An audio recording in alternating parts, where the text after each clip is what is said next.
Good evening and welcome to tonight's show. Holy crap, do we have a lot to talk about, I guess. I don't know. I don't know if we have a lot to talk about, but um yeah, I just felt like it's funny. All right, here's the real truth of it all. About 3-ish weeks ago, I wanted to do an episode similar to this episode. I was thinking about it because I was watching from afar at the sort of exploitative nature of someone who had passed away, Dan, from the Stellar Corpses, and I was like, in my own head, I was just kind of going like, this is screwed up. This is really screwed up. And at the same time, I said, I was like thinking, it would make for a good episode, gossipy. This is a rubberneck episode. That's what this is. We're rubbernecking, man. This is just rubbernecking, like bottom line, end of the day. And I thought in my head, man, I'm going to make this rubbernecking episode and, just sort of like criticize this band for what they're doing. What they're kind of like doing in light of one of their members passing, former members passing, co-founding members passing. And then I stopped myself altogether and I said, it's none of your business. Like, what's the point? Like, honestly, what is the point of the show? Just to, stand on your little soapbox and say your little thing. That's what this is. This channel was just a soapbox to stand on and scream into the ether. But I ultimately decided, I said, you know what? This is not a show for you to do. Don't do it. Like, you don't need to do this show. So I'm not going to do the show. I decided I wasn't going to do the show. And then some weeks go by and tonight, literally up till the last hour, I was like, should I do the show? Should I not do the show? I set up the session. I was like, all right, if I decide to do the show, I'll just go live and I'll do the show. And if, and maybe I won't, maybe something will come over me and I'll decide not to do a show. Maybe I'll lose my nerve and I won't do what I've done. We've done a show like this on Michale Graves. We've done a show like this on, cannibalistic humanoid underground, dwellers. So this is like, I guess, the third in the very special episode series. This is a very special episode with Dusty Grave, about Dusty Grave and what has happened to the Stellar Corpses, what he did to the Stellar Corpses, allegedly. I want to preface this whole thing right now and say that everything we talk about is alleged. This is all alleged. This entire episode. I cannot speak with any authority to anything, even with all the concrete evidence that is right there, plastered out of the bottle online. I still will try my best to say allegedly, and this entire episode is allegedly. Take it with a ginormous grain of salt, okay?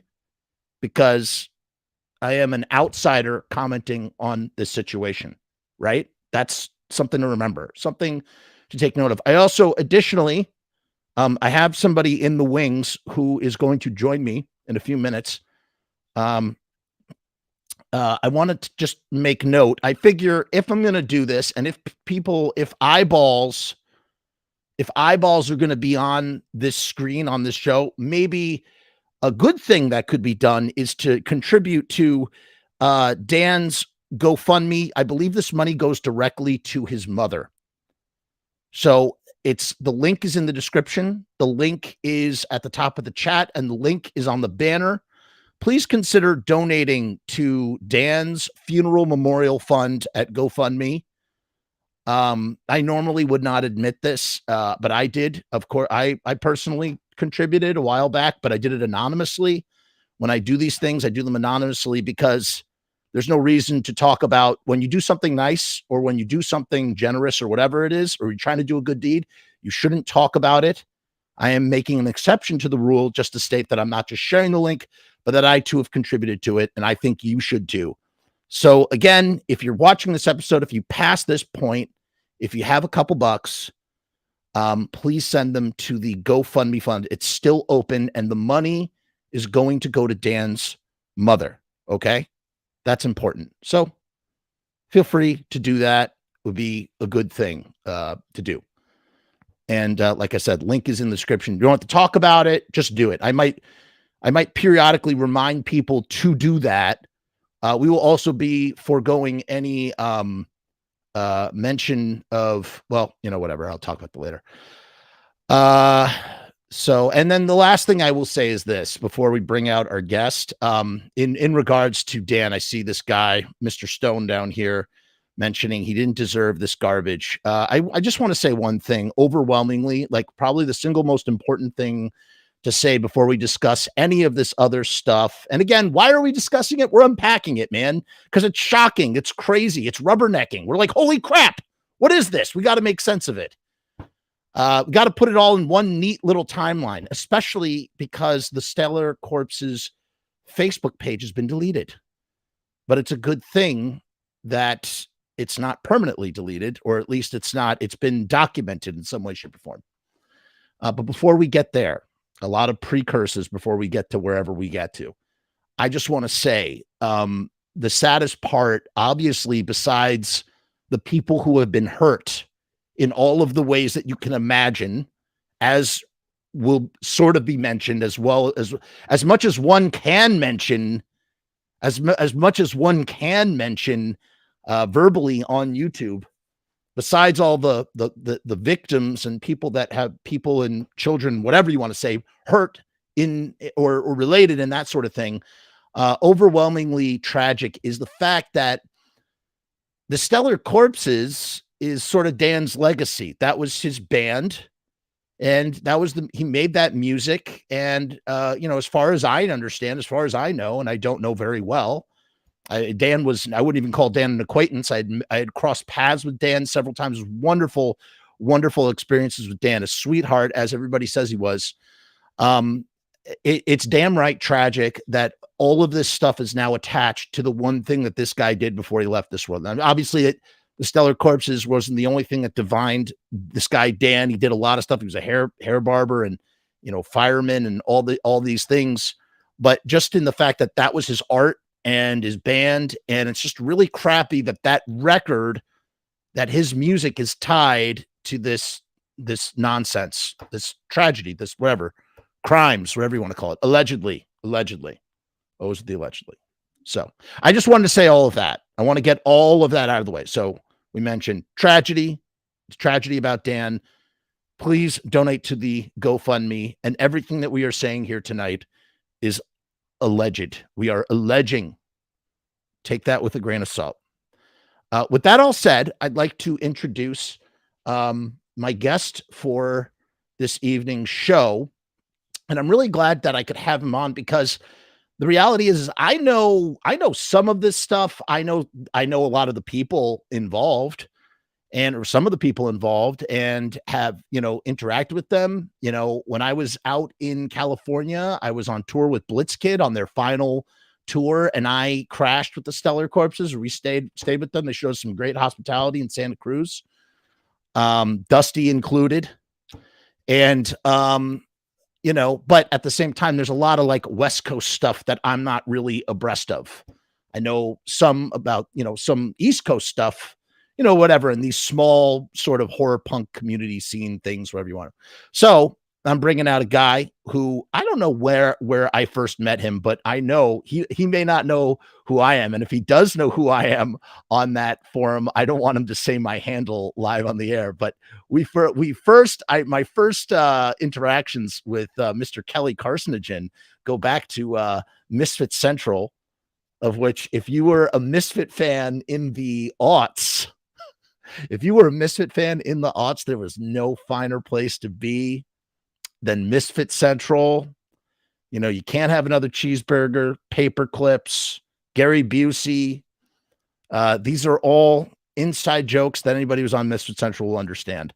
So let me bring him out. This is Kelly Carcinogen. He's coming to us from the West Coast. Hi, Kelly. Hello. Sorry. Yeah, I'm kind of cracking up there. I did not expect you to go that far back.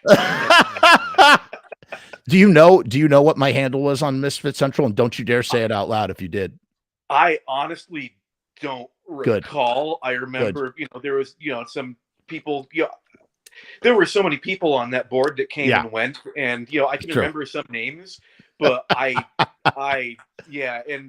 guess if you don't want me to remember, I'm not going to try very hard. You would know, if I said the name, you would know. And I'm proud to say that I don't think a single person from Misfit Central, even though I know all of you guys, I don't think any of you know what my handle is, and I am proud of that, and I keep it that way on purpose. So good job. Good job. Welcome to the show on such sour, dour circumstances, but I'm really glad that you're here. Because you sort of have a better understanding of West Coast things than I do, at least. I mean, and to an extent, yeah. And so, maybe that will sort of help a little bit, or at least fill in some gaps, or, I don't know, any of that sort of stuff. I guess really what I'm just so I'm fully understanding the situation, going back to the very beginning, the band Stellar Corpses was co-founded by Dusty and Dan together. They both were equal sort of founding members of that band. Yeah, that's my understanding of it as well. I don't think I was quite aware of them in those days. They didn't really come onto my radar until probably 2008, maybe. 2007, 2008. Gotcha. And that they started to, that's when they had it wasn't the EP, it was the album was coming out or something, and they were Welcome to the Nightmare. Yeah, that was about when they came out and started hitting Arizona. I remember going down to a club called Chasers, and I didn't know who they were at the time, but I remember seeing Emilio leaving a McDonald's across the street and going like, who the hell are these jackasses? But then they started playing, and they ripped into Sisters of Mercy cover, and I was like, oh, okay, cool, good job. I really like the Stellar Corpses, and I love that album, the Dead Star Drive-In album. It's a great record. It really is. I don't know how it's gonna fare now. It's a weird thing. I'm very subjective when it comes to when you find out somebody who made something that you really like or even love does something. It's like it's a really subjective sort of how I receive it after I have that knowledge. Like it's not a black and white thing for some, it's different. Stand-up comedy is different from directors who make movies, which is different from actors, which is different from singers. It's all, weird. Mm-hmm. So I do not know how that will kind of all pan out. But it's all upsetting. That's a rough one to think about, because there's trying to separate the art from the artist, but then also just thinking, like, especially when the people who are involved with, and you have so many memories tied in to these songs, and it sucks. It really sucks, and it's going to be I think really hard for a lot of people to deal with. Will they be able to go back and listen to these albums without kind of sullying their memories that they have? But I haven't had to deal with it on a level that was quite as close to me before. There's a couple artists who have definitely disowned. Like, I'm not going to get into specifics right now, but they're out there. That's for sure. Yeah. Sort of like that, so the sort of trace back how all this sort of unraveled even before this stuff came out. It's kind of interesting in and of itself, because so there was a core band for many years. It was Emilio, Kyle. I know these weren't, or I know Emilio, maybe Emilio might have been almost an original member. Kyle was not the first drummer. No. Right. Yeah. But eventually they had like this core lineup, which was Emilio, Kyle, Dan, and Dusty, and then they had guitarists coming and going. I remember Jackie, Jocelyn. Yeah. Jocelyn was there. Like Jacqueline. Sorry, Jacqueline. Well, you can probably call her Jackie. I believe okay. I've heard that happen. She was in the band when they came to the East Coast. After I was there in Santa Cruz with Blitzkid, they came to the East Coast and they were on Rock and Roll Cooking with Sal B, and that's where I met her. She had just joined the band very recently. And yeah, she's a phenomenal guitar player too. And I think they even recorded a single with her, but then things went south and she left before they recorded their next EP. And that was when they brought in Randy Moore. Right. So what's interesting is, so she came in, she was like the additional, the additional guitarist with Emilio. They had all their gear stolen. Yes. In sometime in 2015 or 2016. I don't remember exactly when that was, but it was at the same time that the Graves guys also had their gear stolen, because I know Joe and Loki and all them, they were all posting about it. It all happened at the same time. Yeah, I want to say that was like maybe early 2015, maybe even late 2014 when it happened. No, I think it was later. Later, but they all lost their gear, and then she left.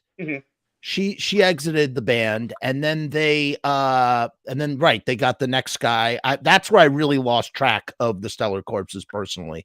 Not for any other reason that they just were outside of this guy says it was 2016. Oh, it was okay. Yeah, that was a blur. That whole era was a blur for me. Gear stolen. A lot of time was a blur for me, and I'm kind of working on that now. But yeah. So all right. So they bring in this other guy and they continue on, and that's sort they sort of left my radar. And then the next thing I remember happening is and this was quite crazy. The entire band leaves abruptly. Yes, abruptly. I was flabbergasted by that. Holy shit. Oh, whoops. I'm not supposed to curse. Holy crap. It's my show. You're not supposed to curse. Crikey. Yeah. So then and by the way, obviously I'm just trying to make sense of the whole timeline here, because this is also kind of interesting in that the gear got stolen in 2016. And then I don't know when the band left a few years later. The whole band just ups and leaves. 2019. Yeah. Like mid 2019, I want to say. Okay. And they put out an EP at that point, right? They put out an EP a couple months before. Yeah. Or maybe even a whole year before. It was the Hellbound Heart, which was awesome. I mean, I can't swear, but, go try your best. Yeah. Try your best. If you do, it's okay. But try your best. No, I mean, every time the word F starts to form in the mouth. No, it was a great album. Randy's guitar work on that was just next level. He was just really elevating the band into whole new fields. And they had the duet with Jimmy Calabrese on there, which was really cool. It was. I've never really listened to it. I'll check it. I would check it out, but I don't know about now. But... I mean, yeah. Yeah.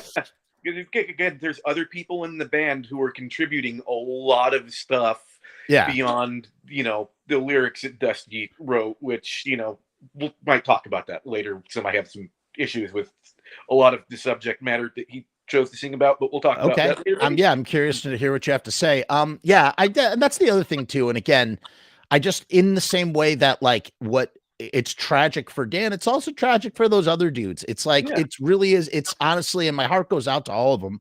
It's a shame. It's an honest to God shame. The whole thing is a shame. And it's just, I don't know. It's crazy. So they release an EP, and then the whole band leaves. Right. And it's it's seemingly out of nowhere. And usually you don't have to know what happened. And I straight up, I do not know what happened. I do not know what happened. All I know is that one guy was left, or one guy stayed, and the other four left. Okay. That sort of says it all, right? Yeah. if it's one guy versus four guys, that's a weird friggin' thing, man. I don't know. That really says. So that's when I will say, in my periphery, I was kind of like, oh geez, what's the deal with this dude? What's the deal with Dusty, man? Because I'm going to be honest, when I hung out with Dusty all those years ago, I don't know, it was fine. I will say, and I've seen this online since, in the last, like, as of today, I've seen it a few times actually. But even as far back as 11 years ago, there was casual talk about, yeah, that guy's weird. That's all they said. That guy is weird. And he's kind of off-putting in some way, shape, or form. I did not see that at all when I hung out with him. He just seemed like an introverted guy. That's it. That was literally it, in my personal opinion. Quite clearly I was wrong. But that's neither here nor there. Okay, I guess, is this Randy Moore is in, he's saying, and we left. He was in the Stellar Corpses. Yeah, he was. Oh, okay. He was like 22 when he joined. He was just, they were his favorite band, and so he was just on the moon playing. Okay, guitar. so we have a stellar correspondent in the audience who can provide information. I'll take his word for it since he was there. He says Dusty wanted to kick Dan out, and we left. And that's Randy saying that there. Yeah, that's Randy saying that. Yeah, I can confirm that I have been told that since Randy is saying that, I will go, yeah, that's one of those things where, I'm trying not to come out and, talk about things. Well, if he's saying it, that, again, we could take it like that. If he's saying that, that could be why. So why though? Why did he, and what's the purpose behind that? So in my experience in a band like that, when you have somebody gunning really hard to kick somebody out that everybody likes that other person in the band, it's because that person in the band doesn't put up with the, again, trying not to swear, with the, I guess, machinations of the other person. They trying to steer things a certain way, and it's my way or the highway, and the other person Gotcha. going, no, guys, we're all working on this together. And so that becomes a problem. And so, for the person who's trying to assert their dominance and control everything, so that person's got to go. It's like, what you were saying, when everybody leaves a band, there's tons of times when you can rotate members. If you have like a new person every couple of years, and by 10 years in, it's there's only one person left. That's a completely different situation than everybody quitting all at once. And when that happens, you kind of have to analyze the behavior of the person who is still there. Like, why did they all want to leave? And yeah. It's funny.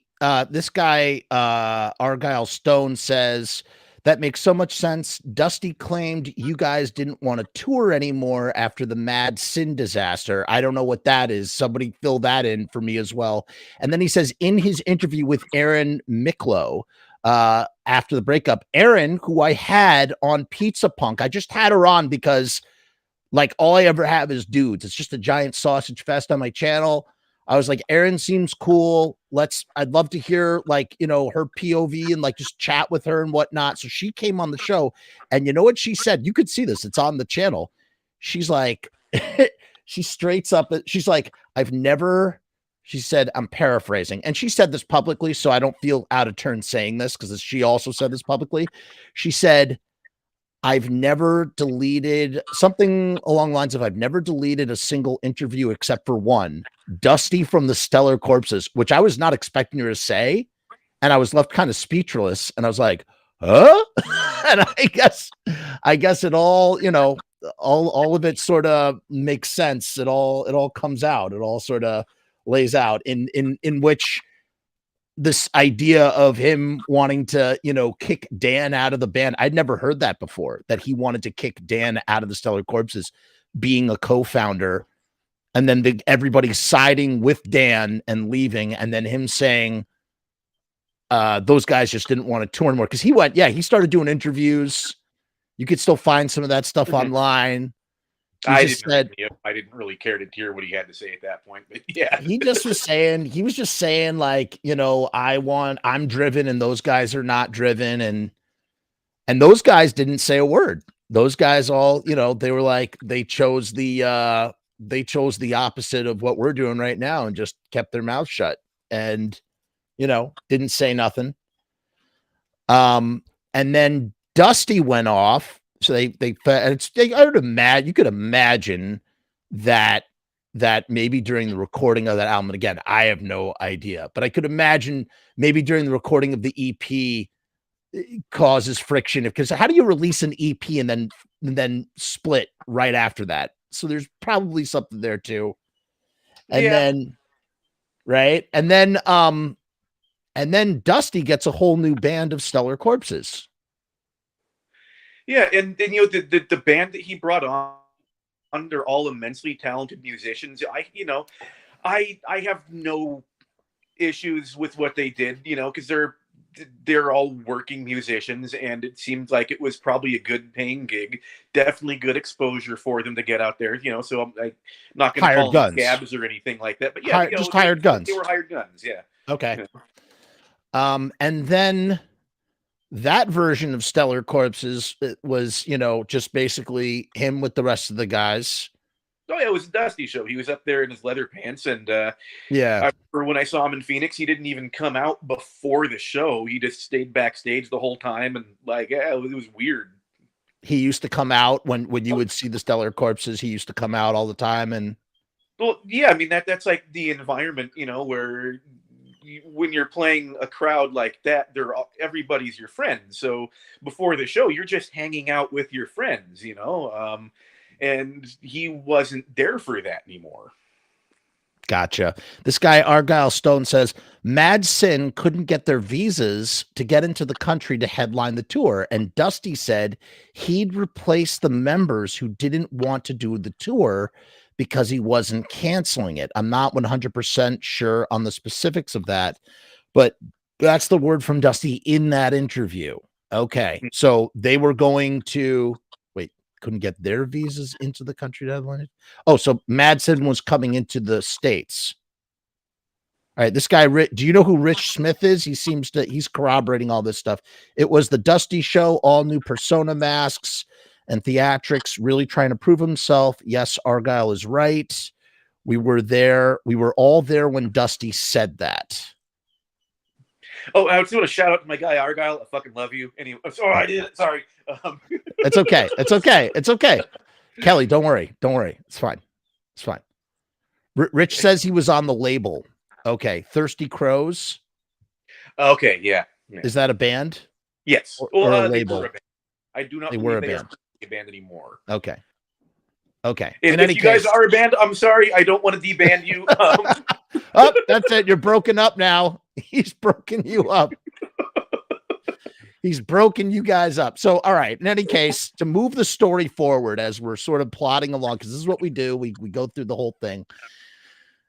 He's got his new band or whatever, his hired guns, and they're playing shows and, you know, trying to, you know, continue the Stellar Corpse thing. And the other guys are just, they're gone. That he confirms. He says they broke up. You're good. You're cleared of being the reason.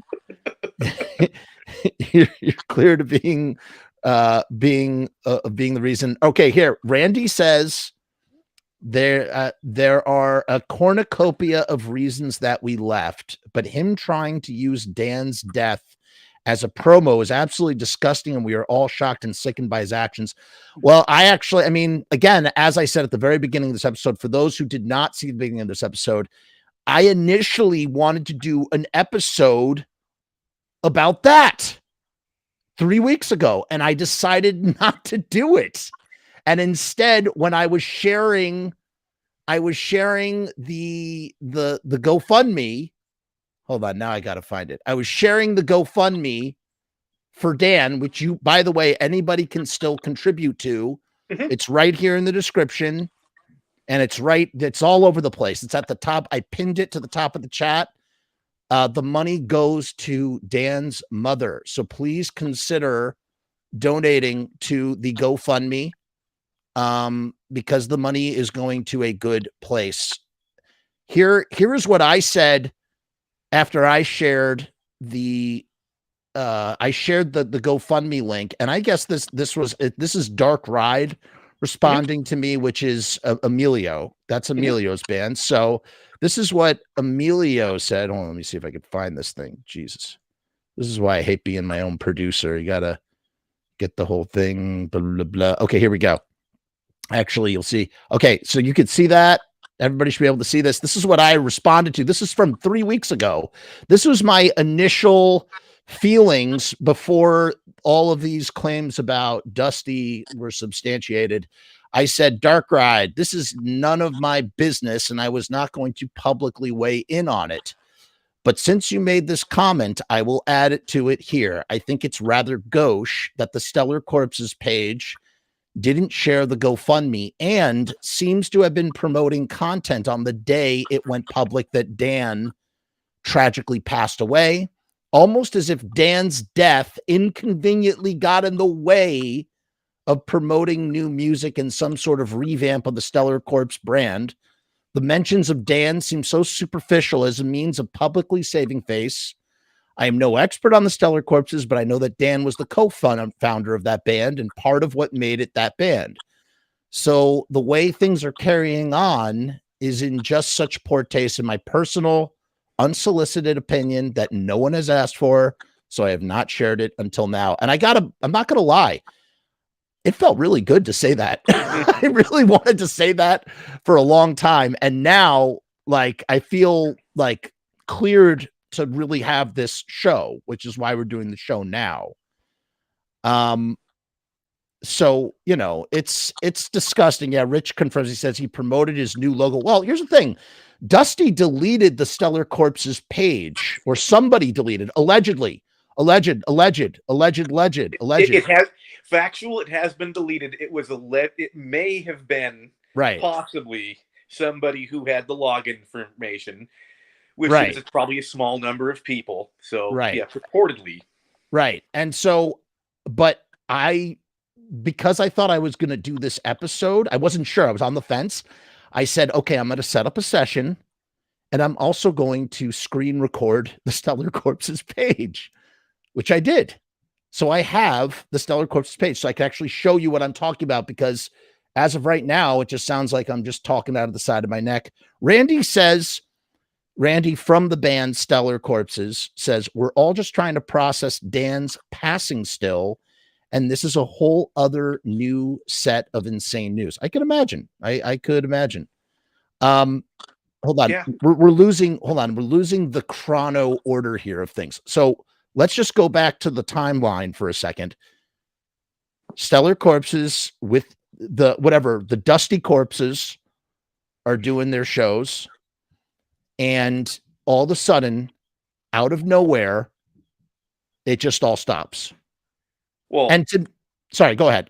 You say something kind of happened in March of 2020, which caused everything to stop.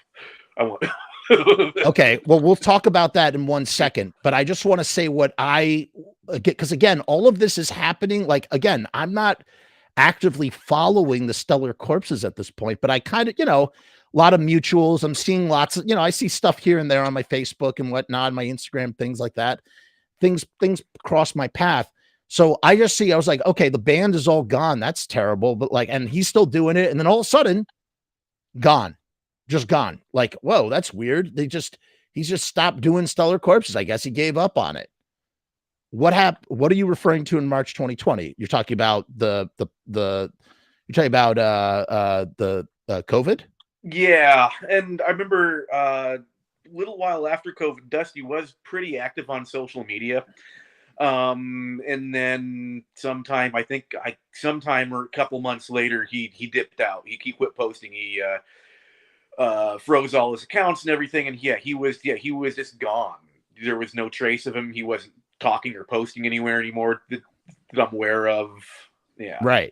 Now, something that is interesting to note that coincided with this at this time that I will mention, although I will not mention the person who mentioned it to me. But it was brought to my attention as I was processing this with somebody, this afternoon, that he went dark around August 2020, which was right around the time, which was when what we're about to talk about just had happened, as well as this, that he had gotten into a public sort of back and forth with Michale Graves. Yeah. Yeah. So what exactly happened with Michale Graves? Well, we know what happened with Michale Graves. You can watch my whole episode about that. I'm not talking about that, but what happened between those two dudes? What was going on? With my recollection, he was basically just calling him out on a lot of his right-wing ideologies that, are crap. The ideologies, not the calling out. The calling out was justified. This is one of those situations to where it's like, I feel like there are going to be some people who will look at what is currently happening with Dusty and then look back at that exchange and go, oh, maybe Michale Graves was actually right. I don't know. But they were basically getting into a fight over a lot of the stuff going on in the streets, a lot of the protests, right, a lot of the riots, and this, that, and the other thing. And because as you should call that stuff out publicly when you see it, sure. Well, yeah, a broken, perverted clock can still be right twice a day. So yeah, that wasn't a bad thing. I don't know if he. A speculation. There could have been some virtue signaling stuff going on. He could have been, maybe trying to get ahead of potential rumors that could have been going on about him. That and he needed to make himself look like a good guy on the right side of things. No, that's what it's funny. Yeah. Like I said, I was talking with someone, and that was kind of the gist of what was being communicated. In theory. Yes. In surmisation. Because there are other interesting things that happened to Dusty in August of 2020, which we will no doubt discuss later, from the official docket. On, Jesus Christ, man.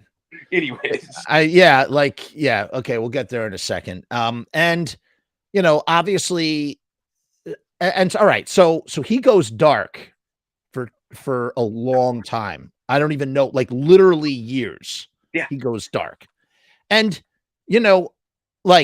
again, and now at this point, Stellar Corpses is like completely out of sight, out of mind. Like I haven't even thought about Stellar Corpses, and then I don't remember when or how something popped up, and maybe it was he was starting to release cover songs as Stellar Corpses, something like that was happening. He released Thriller, a Thriller cover. I don't know the whole Zombie the whole by the exact Cranberries. Whatever. I don't know what the exact timeline of it all was, but I started to see that new music was coming from the Stellar Corpses out of nowhere, it was just like years had passed, and that dude was just like, I don't know. Again, completely out of sight, out of mind. And whatever. And so the other thing too, I guess, is he says, Randy Moore says, makes sense why he covered Thriller now. The other thing to note too is that when he started, we want to bring this piece into it. We lost Kelly. Kelly, can you hear me? No. Oh no. Oh, there he is. We can't hear you, Kelly. Nope, still can't hear you. I don't know. Maybe Kelly muted himself or something. I don't know. He just turned his camera. I'm going to keep talking, Kelly, and say, no, can't hear you, buddy. Nope, can't hear you. See, Shayna says this. Dude has been a creep into younger girls for years. So it sounds like, Shayna, it sounds like this was a known thing Kelly is, I don't know, Kelly's trying to fix his camera right now, or something's going on. Kelly, can I kick you to Kelly? Give me a thumbs up. First of all, can you hear me? Give me a thumbs up if you can hear me. Kelly, I'm going to kick you real quick, and I want you to come back in via the link, okay? That's what we do in these situations. All right, kicking Kelly. Bye. All right, Kelly's thumb is by. It's gone by. Okay, so to keep the narrative, whatever this thing going, at the same time, at some point when he's doing the band, the Stellar Corpses with the hired guns, there's a record label. There's a record label that starts, and it's called Batcave Records, and he starts it with I don't know how it's affiliated with Cleopatra Records, but it is on some level. And he starts it with oh shit, what is the guy's name? I have it right here, actually. The guy from the Brains, Rene, and another guy from a psychobilly band called the Resurrects. I think the three of them. That's my understanding. It was like the three of them. Rene is the co-founder. So a guy named Rene. Here. Okay, we have more. Shayna says, not that young, but I say when he was in his late 20s, he was into 16-year-olds. Okay.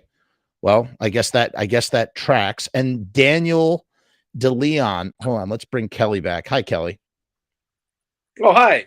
There you are. So I'm right about this. It was the Resurrects and the Brains that were part of this record label, right? Are you asking me? Yeah. Oh yeah, as far I know definitely the Brains. I don't know the extent of what the Resurrects involvement was, but okay. Yeah, as far as I know, yeah. And those are psychobilly bands, like straight up. Okay. Yeah. And so for anybody who's watching this salacious scuttlebutt unravel on this channel, like if you're not familiar with any of this stuff, psychobilly, there's these two things. There's horror punk and psychobilly. There's a horror punk scene, there's a psychobilly scene, and horror punk and psychobilly are kind of like cousins, right? Yeah. Psychobilly's got upright basses, and there's usually more stuff about cars, but yeah, that's basically it. Right. But the Stellar Corpses were firmly, as much as they were like a horror punk band, they were also very psychobilly. They kind of bled into those things because Dan played a stand-up bass. Yeah. Well, and yeah, I remember having a lot of hope that would be the band that would break through and get more mainstream than, because I felt like they had just a broader appeal. Like their sound wasn't quite as extreme in either direction. They were just really polished and good at what they did. When Dead Stars came out, yeah, it was like, remember there was like a campaign to get them on Conan that, was what didn't go anywhere, but I mean, it really is. It's a great record from start to finish. It really is. It's such a shame, dude. It's such a shame. Like, I'm thinking about it right now. It's a bummer, man. But hey, I've never heard of this band. Alan says, I've never heard of this band, but the guy you're talking about sounds like Dr. Chud Jr. I'm sorry. We shouldn't be laughing at this point in juncture, but yes. Okay. Shayna says it's a coping mechanism. We can laugh or we can cry. Sure. Yeah. Shayna says that they were around when Stellar Corpses started. So that's a good, she could also corroborate things. So, okay. All right. So they start a label. There's a label. I guess the Resurrects were on their own label, but the Resurrects were also involved. They were all involved in some sort of things. Can you turn down your microphone or something? I don't know if you have any sort of control, but I'm getting a little bleed through on my end, and it's hard to, I shouldn't have told him to do that. Now we're going to lose him again. Is that better? Yeah, that's better.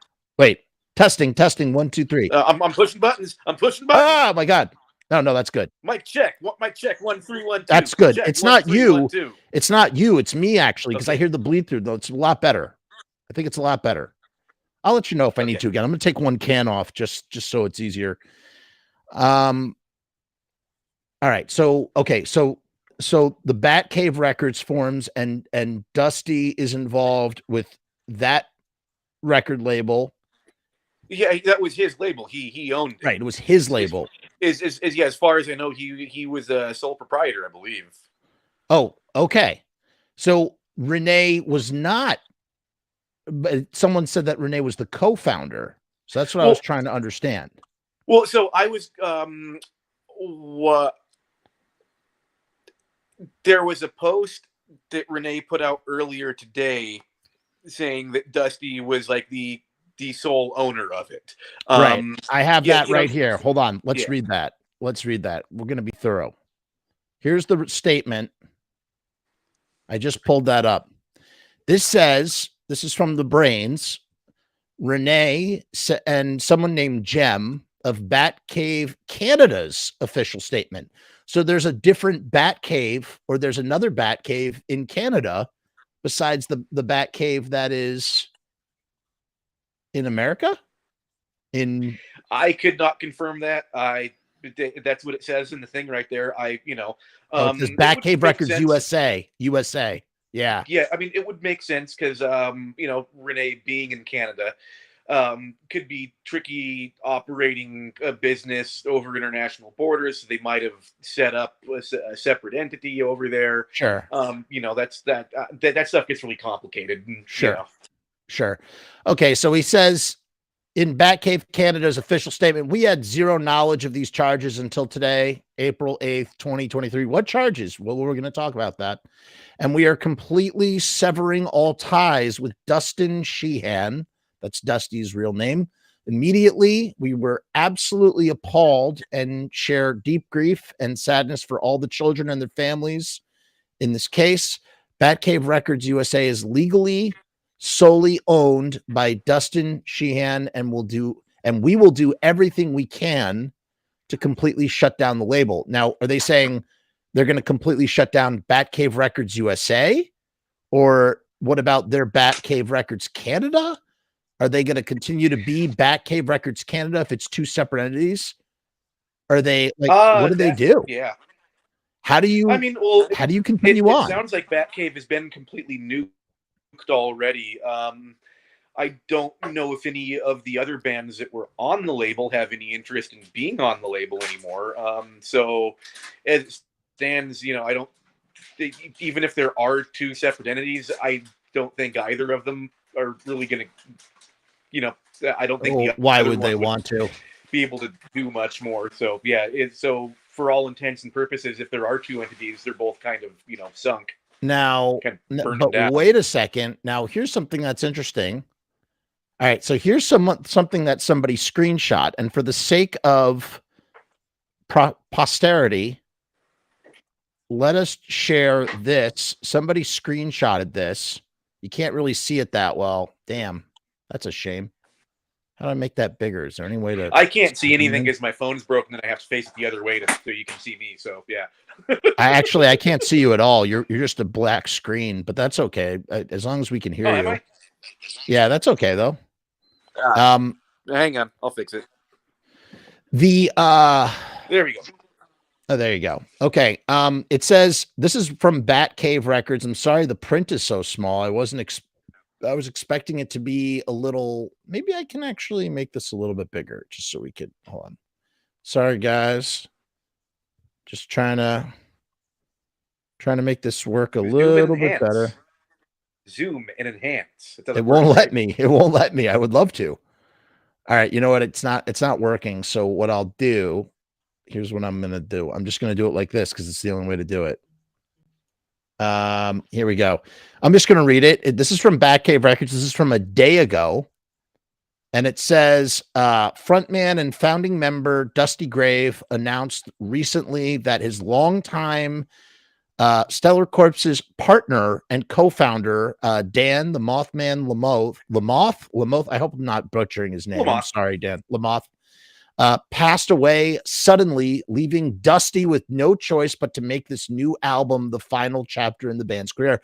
That is a really skewed narrative, especially. Yes, that's a very, very, very interesting that he would break up a band after the guy he wanted to kick out, who speculating that maybe Mothe didn't really care very much for Dusty at this point in time. Well, hold on a second, though. Break up the band after this. But Dan has passed away. He's not alive anymore. I mean, this is like this is nuts. And he says head over to our website's blog to read more from Dusty about this. We will miss you, Dan, and Sell Corpses. And here's why this is BS. I'm going to show you why. We're going to show you why this is BS. This is what I noticed, because I'll tell you something. After Dan passed away, suddenly and shockingly, I immediately was curious to see if the Stellar Corpse page was going to say something, because they had started posting new music, and I'm thinking they got to put out a statement. He's got to put out a statement about the co-founder of the band, right? There's got to be something here to signify that. At least we were talking about Batcave Records. That's the Batcave Records piece. We'll get back to that in just a second. I really don't think there's anything else to say. But he had a record label. The record label's gone. The people that were in the record label have disavowed it, right? But now here's the interesting piece. Okay, again, for those of you who are just joining us, I was not sure if I was going to do the show tonight. I wasn't sure if I was going to do any show. I was considering it. I really was, all the way up until I spoke to Kelly. It was a combination of talking to Kelly as well as seeing a detail on Facebook that made me say, okay, let's do the show. And the first one, and that detail being that somebody deleted the Stellar Corpse page, which I thought was, like, considering everything that had gone down and considering, like, I don't know, something just about that just really, like, irked me. And I felt like, okay, now you have to do the show. Like, you have to do it. And because I was considering that someone might nuke the page, I screen recorded it. I screen recorded it before that could happen. So here is the let me see. Hold on, did I do the window? Here it is. This is the now defunct Stellar Corpses page. You can't see this anymore. And here it is. So the reason why I've pulled this up now, I'm playing. See how I'm recorded, just scrolling. I just scroll through the thing. This is an article from Anti-Music. Hold on, let's pause this real quick. Here's an article from Anti-Music saying Stellar Corpses mourn the loss of founding member, announced their final album. Boy, what chutzpah. We call, in us Jews, we say that is chutzpah. This is nuts, man. This is nuts. Hold on, wait, let me see. There we go. Thanks to antimusic.com for this article about Dan, our last album and our newly released single, Face Your Fears. And that's interesting. He decides to call the new single Face Your Fears. What do you think that's about? What do you think that's about? Jesus. Jeez Louise. What Shayna, he sees, like, when he closes his eyes, like, I don't know. I guess Dustin put out press releases after Dan passed. It was really gross. That's from Shayna. Hold on. I saw something up here from Randy Moore, from Stellar Corpses. Yeah, Raging. You know what the problem is with Raging Narcissists? I've dealt with plenty of Raging Narcissists, and I've dealt with plenty of Raging Narcissists within the horror punk community. And you know what you know how you deal with a Raging Narcissist? In all honesty, you know the best way to deal with a Raging Narcissist? You don't do it. Just don't do it. Just don't talk to them. However, the problem is you can't make that decision until you're way too pot committed. You know, you don't find out they're a Raging Narcissist until way into it. That's the problem. No, they tell you everything that you want to hear, and they get you on their side. They make you feel so special, like you're their best friend. But the whole time,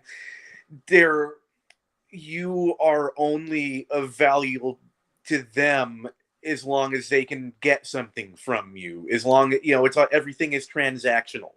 Unless you have something to offer them that can further their ambitions, then it's as soon as you don't have that, then you don't matter anymore. Persona non grata. Absolutely. You couldn't have stated better. Randy from previously the Stellar Corpses says the album that Dusty is referring to in this press release, this album, Greetings from Murderville, was 100% recorded. He says recovered, but I think he meant recorded before Dan's passing, which means that, and which lines up with the fact that he's starting to put out music again, which means that this whole nonsense about this is in response to Dan. And look, there's Kelly saying more like using tragedy as a convenient time to get out of the limelight. Take his name out of your mouth. That's what Kelly, who's with us right now, said. And then I clicked on it. See, I was trying to just record everything. So everything has been, I don't know why I did this, but I did it. Well, for posterity. I mean, that's for posterity. The digital Here it era is. Things can be deleted so quickly. Yeah. This broadcast might, if the server is hosting it, disappear. Then that's true. So as you can see, here's just more. So the other reason why I wanted to record this is because we learned about the timeline of some of the stuff that was happening. Very interesting. And what he's posting while these insane, because here's the thing, up to this point, we have just discussed how narcissistic and gauche the whole situation is. And it really kind of ends there. It's like, okay, well, that's really just, that's really poor taste to, capitalize on your bandmate's death and just to be so, impartial. But when you look at these posts and realize what's actually going on behind the scenes, and I guess that's really what I wanted to do. That's kind of the point of this whole video here, is just to sort of revel and rubberneck, because that's all we're doing. We're not doing anything meaningful in discussing this right now. We're really not. All we're doing is just sort of rubbernecking on somebody else's car crash of a situation. That's the honest truth. At least I am. I don't know. I'm just going to stop talking now. But look at all the things that he's posting here. Sketches of himself, just all sorts of stuff. And Kelly keeps posting the same thing. He doesn't want anybody to know. All right, here's the big one. Here's a big one, though. He posts, this is the breakup post or whatever. I say that with quotes. Look what he says here. Dear Stellar Corpse fans, friends, and family, we hope this is on March 24th. We hope this message finds you well. Today, we are reaching out to share some heartfelt news with all of you who have supported and loved the Stellar Corpses throughout the years. As you may know, our dear friend and co-founder, Dan, passed away suddenly and tragically not long ago. His loss has left an immense void in our hearts, and we have been trying to come to terms with it. Dan's memory will forever remain carved upon the headstones of our hearts and in the music we created together. In light of Dan's passing, this is some real hooey right here. Ready? In light of Dan's passing and the challenges faced by Dusty and the band over the past few years, we have decided that it is time to bring the Stellar Corpses journey to a close. We will focus on honoring Dan's memory and cherishing the incredible moments we've shared with all of you. Please stay tuned for an upcoming announcement with details about our final album, which pays tribute to Dan and our shared experiences. Thank you from the bottom of our hearts. He's saying our, because who's he talking about? He's not talking about all the former band members anymore. He's talking about himself. The royal we. Yeah. The royal we, the Greg Ginn royal we, for being a part of the Stellar Corpses family. Your support has meant the world to us, and we'll never forget the love you showed for the band. With love and gratitude, Dusty Grave and the Stellar Corpses.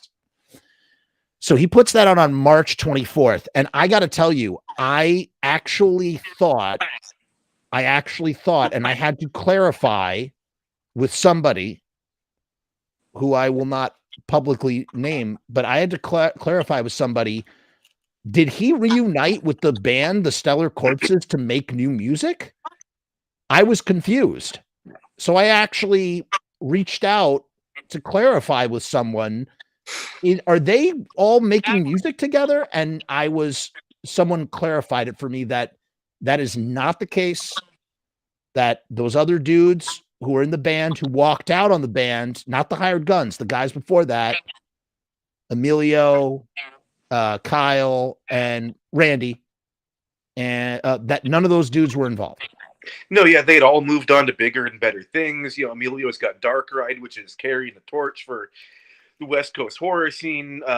Randy, he was playing guitar with Daniel Andronato from Alkaline Trio, and he's got his own band, Get Married. I'm not sure what Kyle is up to. Dan was focusing on his barber business. He was filling in with Dark Ride sometimes. He was training to become a firefighter. You know, they were all moving on with their lives. They weren't going to hold on to this thing that had been dead for like 4 years at that point. Right. So they were not involved, but this was a very deceptive. This was very deceptive and manipulative thing. So I'm going to keep scrolling now. And then he does this. He posts all these pictures of Dan. And by the way, I just want to clarify again. I'm not friends with Dan. I was never friends with Dan. I met Dan a handful of times. He was a nice guy. Showed me some incredible. He made me breakfast when I crashed at his pad. Maybe it was Emilio's pad. I don't know if they used to live together. I crashed. It was probably Dan's place. It was probably Dan's place. It was probably Dan's place. He was making me, made me pancakes. He was just the nicest dude ever. I just felt like it was very. Losing a guy like that is very sad, even if you don't know him very well, because it just seemed like such a great guy. So this is incredibly disgenuine. This is just incredibly disgenuine. All right, so then this is why I got so go ahead. angry last night. We'll talk about more about that later. Yeah, no. Well, oh, okay. Sorry, I thought I was cutting you off. Go ahead. Oh no. I thought I was cutting you off. So no. All right, we're professionals. Good. Yeah, we're professionals. So here's another one of those covers, though, and this is with the Brains. That's why I knew the Brains name kept coming up. So the Brains is the dude who does Batcave Records with him, right?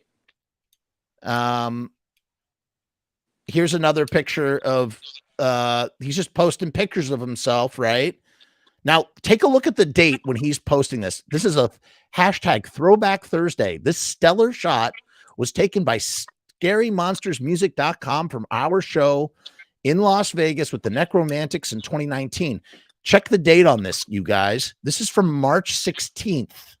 Okay? Keep that in your head. Because just really, you probably already know. There's no revelations here. We're just sort of, we're going over this. That's what we're doing. We're just going over it. So there you go. And that's the EP, right? This Hellbound Heart. You can't see it on your thing, probably. It says Hellbound Heart. Another post. I'm just clicking on more stuff. I'm sure if somebody wanted to go back and literally frame by frame, they'd be able to see all of this. But here you go. Here's another post, March 9th. This is the Hired Guns once again, right? And he's March 9th was probably a much better day for him than the next day, but yeah, we'll get into that later. Right. That's right. It's the day. Right. You're right. And he's dressed like a pirate there, a pirate skeleton. And you keep going down. More of this California Dreamin', Stellar Corpses. And he had kind of done, so he had also done like a whole rebranding of the Stellar Corpses. Okay, this is really, oh man, it's a shame. There's audio to this and I didn't record the audio, just the thing. So this is kind of goofy too, because look where he is. He's at a swimming pool. This is where I'm really questioning. This is like the only video of Dusty. And that's Dusty under the mask. Why is he wearing the mask, you think? Why would he wear the mask? He's an edgelord. No, that's not why I think he was wearing the mask. I think he was wearing the mask because he probably, he was trying to ride some sort of speculation, pure alleged speculation here. Allegedly. He was probably trying to cover up his identity on some level that he wasn't, I don't know, that it wasn't him posting. Oh, yeah. Someone's maybe not supposed to be on the internet. Right. You know what I'm saying? You know what I'm saying? Yeah, because certain people aren't supposed to be on the internet if certain things are going through the legal system, allegedly. Oh, wow. Okay, I didn't even think about it from that POV. I was just thinking maybe like that he might have been like on the lam or something, but okay. Yeah. Well, I mean, I honestly feel that might have just been like a cool branding. Hey, I got this cool mask. I'm gonna go on the Right. internet and I'll be the Stellar Corpse because Right. singular.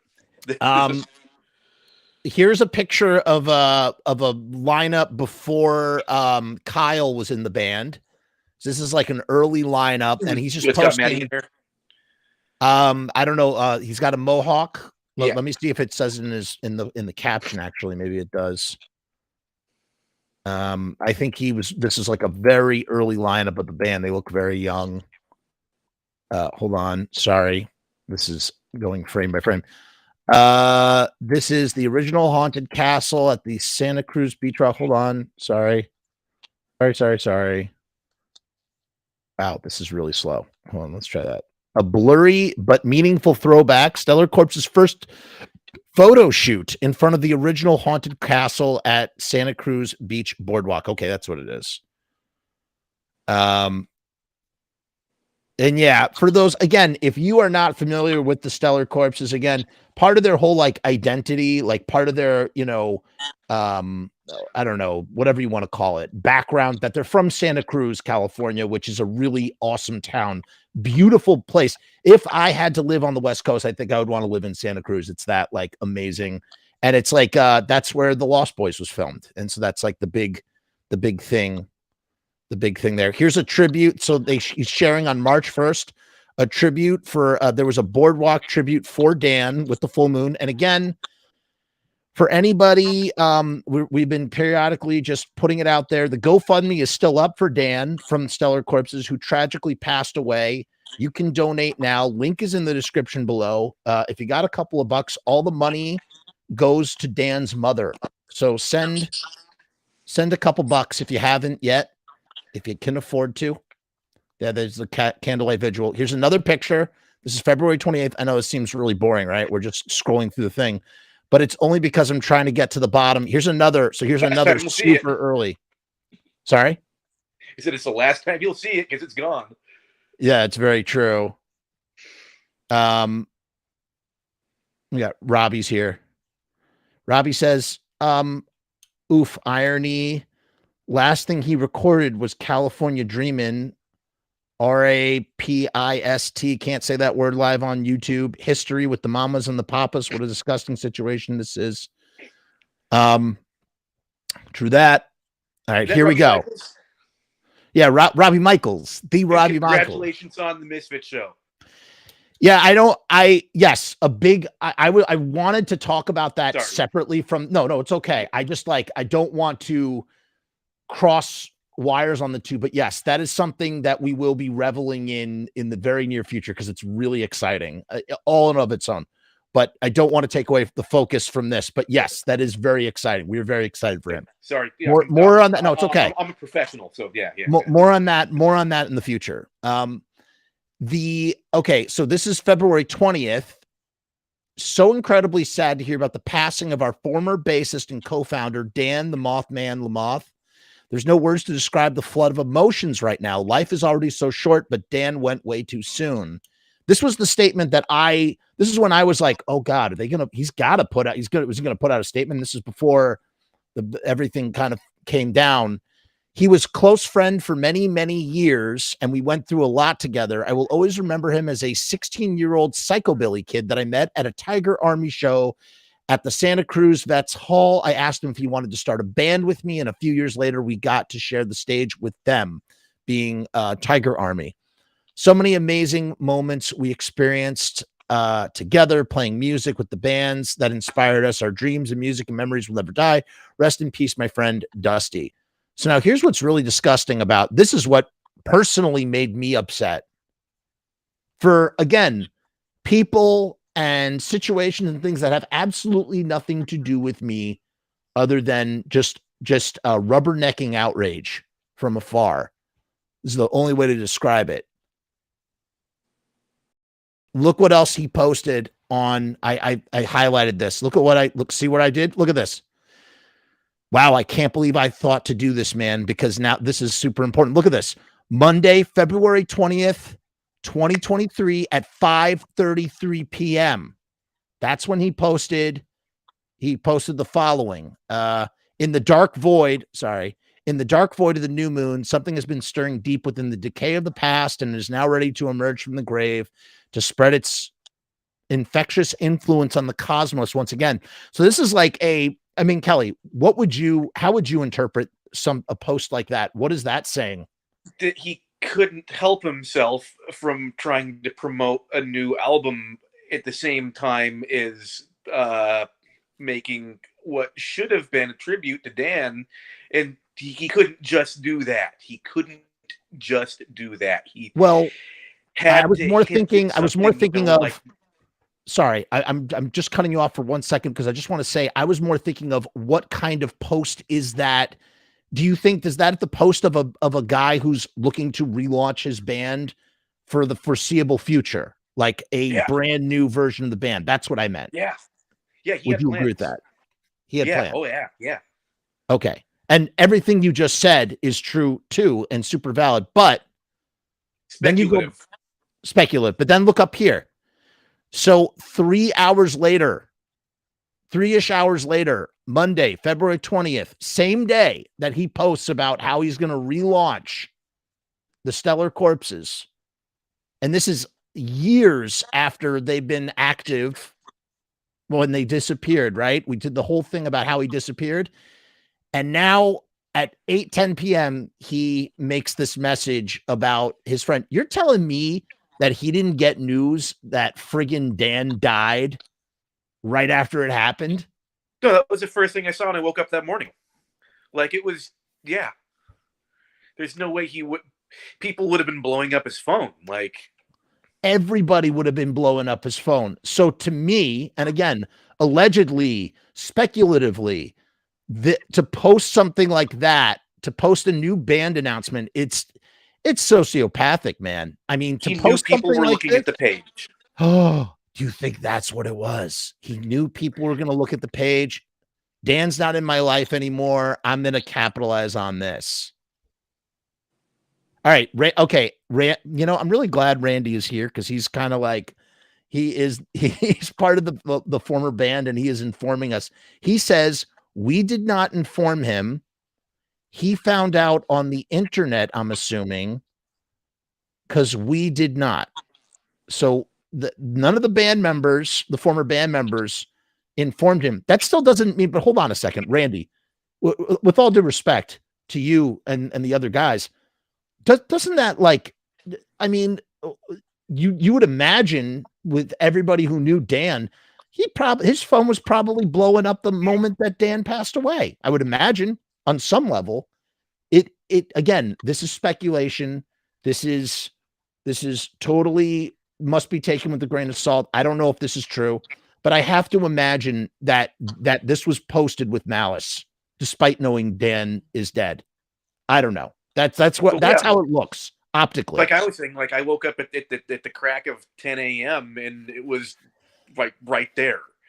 Like, there's no way he wouldn't, if he, was on his phone at all, because we are still friends with some of the same people, on Facebook and various other social medias that I saw it from initially.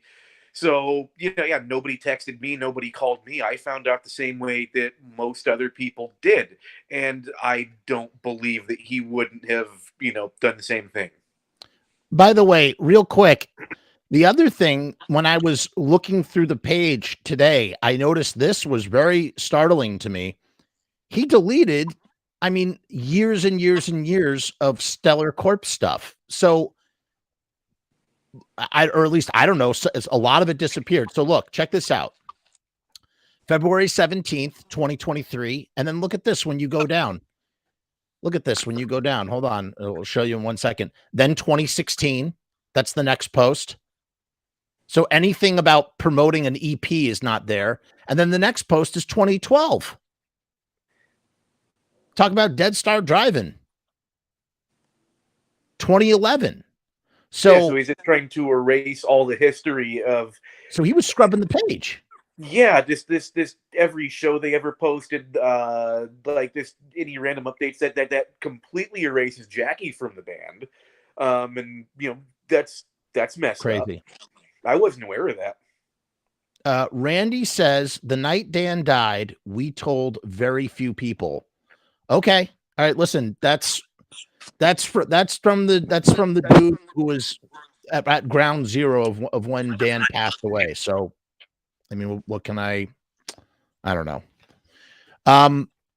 So then the next part of this whole crazy thing, which led to this conversation today, where we are just, again, we're just sort of like looking over the whole situation here, was absolutely shocking. And somebody sent me via WhatsApp. I woke up to this. I received some messages that included the following, and I was just absolutely shocked. Okay, so I'm going to sort of have to redact this a little bit because it's gnarly. And again, just warning you, the next part of this is rather is incredibly disturbing. And PSA warning. Yeah, what did you call it? A PSA warning? CSA warning. Yeah. So CSA, look up what that means. We don't want to even say it, what it is on the air. We want to treat this like it's toxic waste, because it is. And this is really disturbing. So I got sent this in my WhatsApp, and I mean, this was absolutely shocking. This is absolutely shocking. So this is a thing. U.S. Attorney's Office charges 9 defendants with CSA, or whatever you want to call it, exploitation. Look, read that word before exploitation. I'm not going to even say it out loud. Just read what it says. Offenses in ongoing program to prevent victimization of you know what. And then it starts to go down a list, and then it gets to this. This is insanity. Ready? It says United States versus Sheehan. Dustin David Sheehan, 45, of Hollywood. So that's the other thing too. So I guess at some point he left Santa Cruz and he was situated out in Hollywood. Yeah, he'd been living in LA since, I don't know, 2016-ish. Oh, okay. So he had been there quite a while. Yeah. Okay. In any case, whatever. And to take that date with a grain of salt, that timeline is fuzzy for me. So, well, also, I mean, that was the other thing too, because I'm sitting there going, "Wait, wouldn't it be of Santa Cruz? Why does it say of Hollywood?" So that was I initially bat my eye on that because I'm going, "Huh." By the way, this is dated on Tuesday, March 14th, 2023. We got to go back to that other thing because we want to see what this dude was posting while this was going on. So Dustin David Sheehan, 45, Hollywood, surrendered on Friday after being named in a criminal complaint that accuses him of distributing. What's the abbreviation? I guess we could say CPM. Whatever, just distributing the worst thing on the planet that you could ever imagine, and possession of it. And access with it, intent to view it. And then here's the thing. In an August 2020 conversation with an undercover agent on Kik internet messaging platform, Sheehan discussed his desire. I'm not even going to say this out loud. He discussed his desire to do something, the worst thing, the most monstrous thing that you could ever imagine. And you can read it right there. If you haven't, you can read it on the thing. We don't need to say it here. Horrible. Just absolutely horrible. According to the complaint affidavit. So an affidavit is like a phrase. It's like a statement that's made sworn under oath. That's made so that it could be held up in court. Sheehan allegedly, and all of a sudden, remember what I said at the beginning? All this stuff is alleged because we can't. I just trying to cover our bases here. This is all alleged. Everything. No convictions yet. No convictions have been made.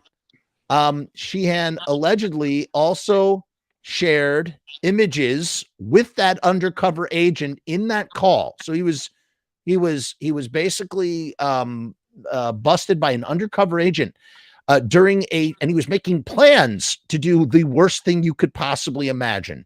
During a subsequent search of Sheehan's residence, investigators, FBI identified approximately many images and videos on Sheehan's digital devices. The affidavit states, during his initial appearance Friday afternoon, Sheehan was released on $100,000 bond. Jesus. Yeah. One of my friends, Nick Ferratu, was telling me, like, if he was ever in jail for a $100,000 bond, he would be in jail forever. Right. Nick Ferratu from the Limit Club. Great band. Great band, great guitarist, good dude. Great human being. Yeah. I remember him from a long time ago. Their band did a show with Blitzkid. All right. So anyway, sorry, where was I in this thing? Okay, he was released on $100,000 bond and was ordered to reside at a residential rehabilitation center. Now, what the hell is now? Why would he go to a rehabilitation center? I don't understand. Rehabilitation for what? Mind you. So, is that a rhetorical question, or like yeah, a little? I mean, no, it's not. It's kind of not. I mean, like legitimately, what is? Do they have rehabilitation for that kind of thing? So when people are, usually after they serve their jail time for those kind of offenses, they are sent to live in group homes with other people who have done similar offenses. So that's where he is right now. Yeah. Basically, he's in a house full of, Holy and crap. they have, like, their activities are monitored. They have therapists that come in and, but there is some commentary about that practice where really when you get a lot of those people in the same room, they can actually discuss tactics and get better at hiding them. But that's a different conversation that, Shayna is once again providing some inside information saying alleged inside information, allegedly, take everything with a grain of salt. It's part of his defense for legal case, and no, there is no cure for whatsos. Yeah. So here's what's interesting. So I mean, this dude, and now we have to then go back and track this to everything that we were just talking about. This dude thinks that he's going to beat this thing. Like that's. Oh yeah. He thinks he's going to beat this thing. Yeah. And that he's going to go on as the stellar corpse. Again, I don't think he's going to ever have a career again. But I think he's what he's doing by going to that place is he's jumping through hoops. He's trying to make it look like he's a model citizen. This is his first offense for anything along those lines that I'm aware of. He hasn't had any criminal arrests for over 20 years. So yeah, he's trying to play the model citizen and being, like a middle-aged white guy with a lot of money. There's a pretty good chance that he's not going to face any really severe, criminal repercussions. I mean, he's probably going to have to register for things, but probably low level. And wow. He's gonna still be able to have a life. Well, that's what I find fascinating about the whole thing is that he's like, I just would imagine that that's just like the end of that. He got busted and that's it. But it seems like he's really trying to, I don't know, he's trying to beat it. In any case, to finish the blurb here, he was released. The FBI is investigating this matter. Assistant United States Attorneys Jeffrey Chemerinsky and Hava Miral from the Violent and Organized Crime Section are prosecuting this case.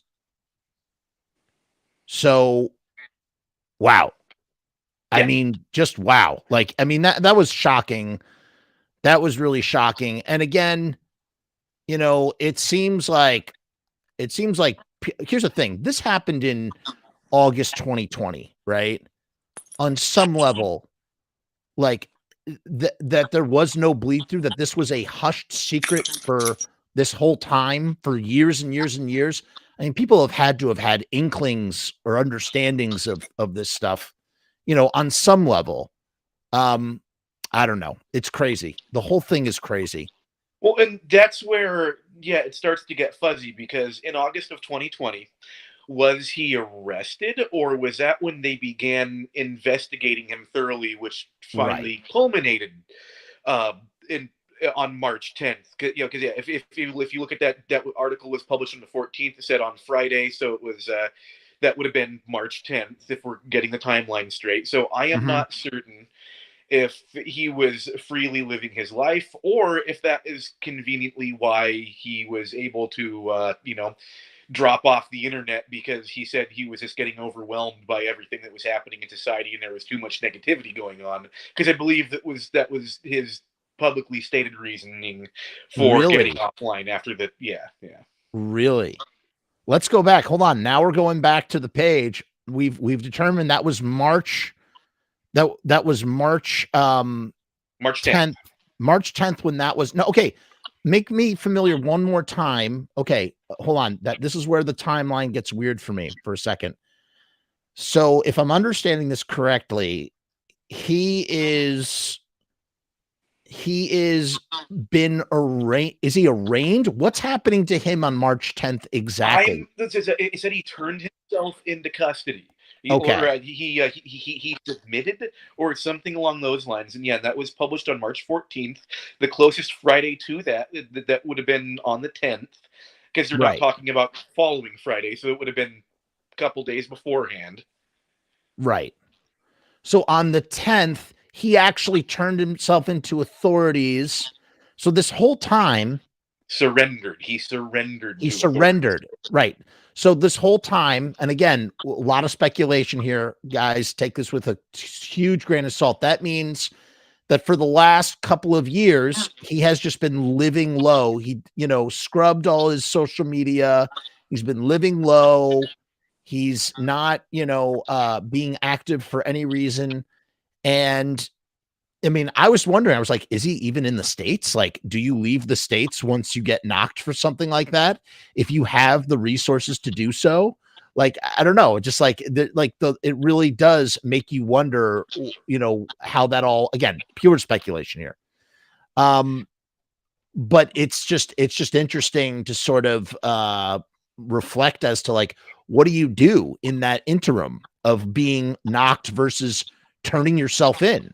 Yeah, because the one thing that the affidavit does not state is when the materials were discovered.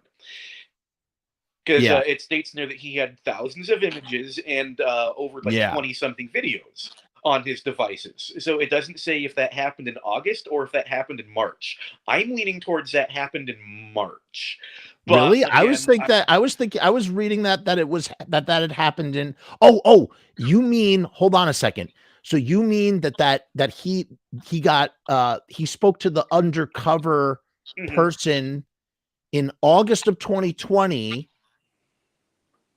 but didn't get busted with stuff until now? That's maybe that's kind of what I'm leaning towards. Him getting off social media could have been a coincidence, or maybe he might have thought they were onto him. He might have, tried to lay low, but that's where it gets fuzzy for me. And if we have any, criminal justice people out there in the audience, some clarification as to how that process does anybody have any clarification? Again, alleged clarification, because we are, this is pure speculation. We are rubbernecking. We do not know. We are just trying to make sense of this. Shayna once again says no, he would have had to give up his passport, which means he wouldn't have been able to leave the country. But Shayna says, yup, they would need to build a case on him in order to get the search warrant. So that means that he very recently, again, hold on, I am allegedly saying that means that as of recent, those materials were discovered. That sounds reasonable. That sounds reasonable. That sounds like a reasonable timeline, which would also explain why in February he thinks he's a free guy. He thinks, oh boy, I'm going to get my band going back together again. Yeah. And yeah. Wow. And then this whole time you look literally as this stuff is happening to him, he just won't stop posting on the Stellar Corpses page. It's just to go back. We already went through it. We don't have to go through it again, but it's just like, look at the dates here. March 17th, March 16th. He's posting about Throwback Thursday when he's just been served, when he's just been, surrendering himself on $100,000 bond. And I'm also curious as to whether or not that if he is making those posts or if he had somebody log in to make those posts just to keep things going, because he's already made all these announcements. But yeah, at that point, he had already, as it says, surrendered to authorities. Now, does that mean they busted down his door and took him in, or he went in voluntarily? That's we don't have that information. But when you look at this post for his California Dreaming cover with the Brains, now, mind you, he says, oh, it's a split between me and the Brains, but I would imagine that he doesn't have a band at this point, so he's using the Brains as his band, right? Possibly. I mean, well, I don't know what's going on with the hired guns. Right. He could have brought them into the studio. Also, there's also the possibility that those could all be pre-scheduled posts. You can do that, when you're running a business account page, like Stellar Corpse's page is likely is. A week ahead of time, you could go, oh, I'm going to drop this single next week. So I'm going to type up the post ahead of time and just don't have to worry about it. It'll, because I really don't think that people living in those facilities have a lot of internet access. That's kind of one of the things. Right. They use the internet to prey on, yeah. Right. So, I mean, look at this. He's literally filmed a video of him by a pool advertising his single. You know what I'm saying? Like, I mean, it's crazy. And you can see that he loved posting videos like that. When Cover of the Cranberry song came out, he posted a video of himself like driving around in the convertible with wraparound sunglasses, singing along, and like, oh, I'm so cool. It's like, was he wearing the mask when he did that out of curiosity? No, he wasn't. I just thought it was very tasteless considering the subject matter of the song. It's not like, oh, I'm going to drive around in my convertible and sing about the, was it the Easter Rebellion in Ireland? I think it was in 1960. I don't know I didn't know what Zombie was about, but I guess I did. I mean, I guess I do now. Joe says here, that means that even after being convicted, he wouldn't give up his precious pics and videos. Anyone in their right mind would scrub their crap and destroy their drives and clean up their act for appearances. I guess so. Again, allegedly, it's all alleged, all hypothetically.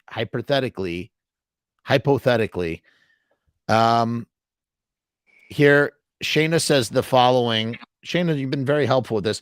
He most likely had the legal team that knew of everything and had the bond ready to go, and the rehab was in place to show no risk. Vomit.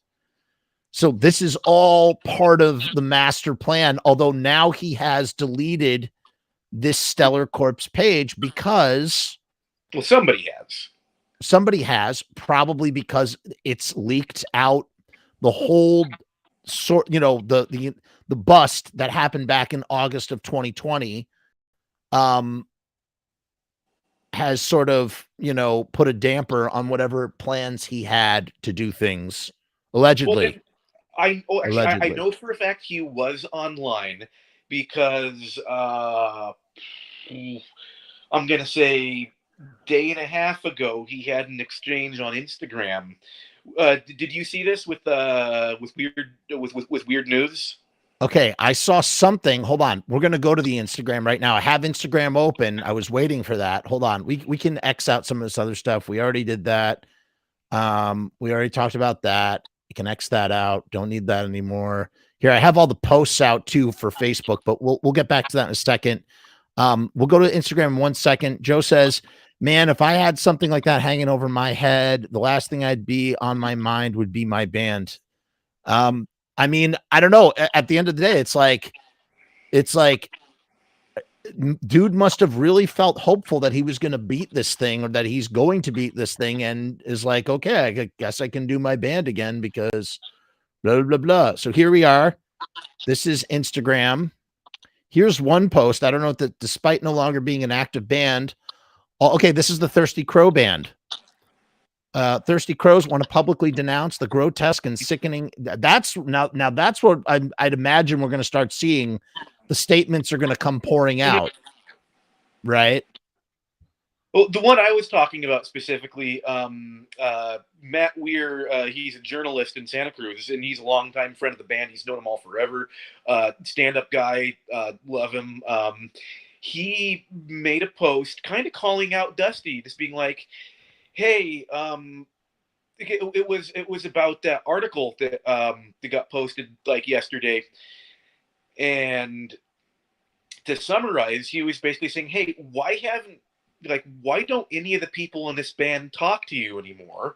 That's kind of weird. And then Dusty posted like things like, oh, this is so hurtful. Like, why didn't, like, you could have just asked me for my side of the story, blah, blah, blah, blah, blah, but I'm going to block you. And I saw that, and I just thought that was really kind of weird, especially knowing at this point that all this stuff had been happening. So how is he online posting this stuff? How does he have access to the internet? We got to find out. Maybe this is some kind of violation. Okay, here's my theory. Here's my theory. I don't actually know. Here's my theory. My theory is that he has supervised. He probably has supervised internet access, Mm-hmm. and he's like, "Hey, I'm just doing stuff for my band," and that allows him. That's what I would speculate. Yeah. Allegedly. Yeah. Allegedly.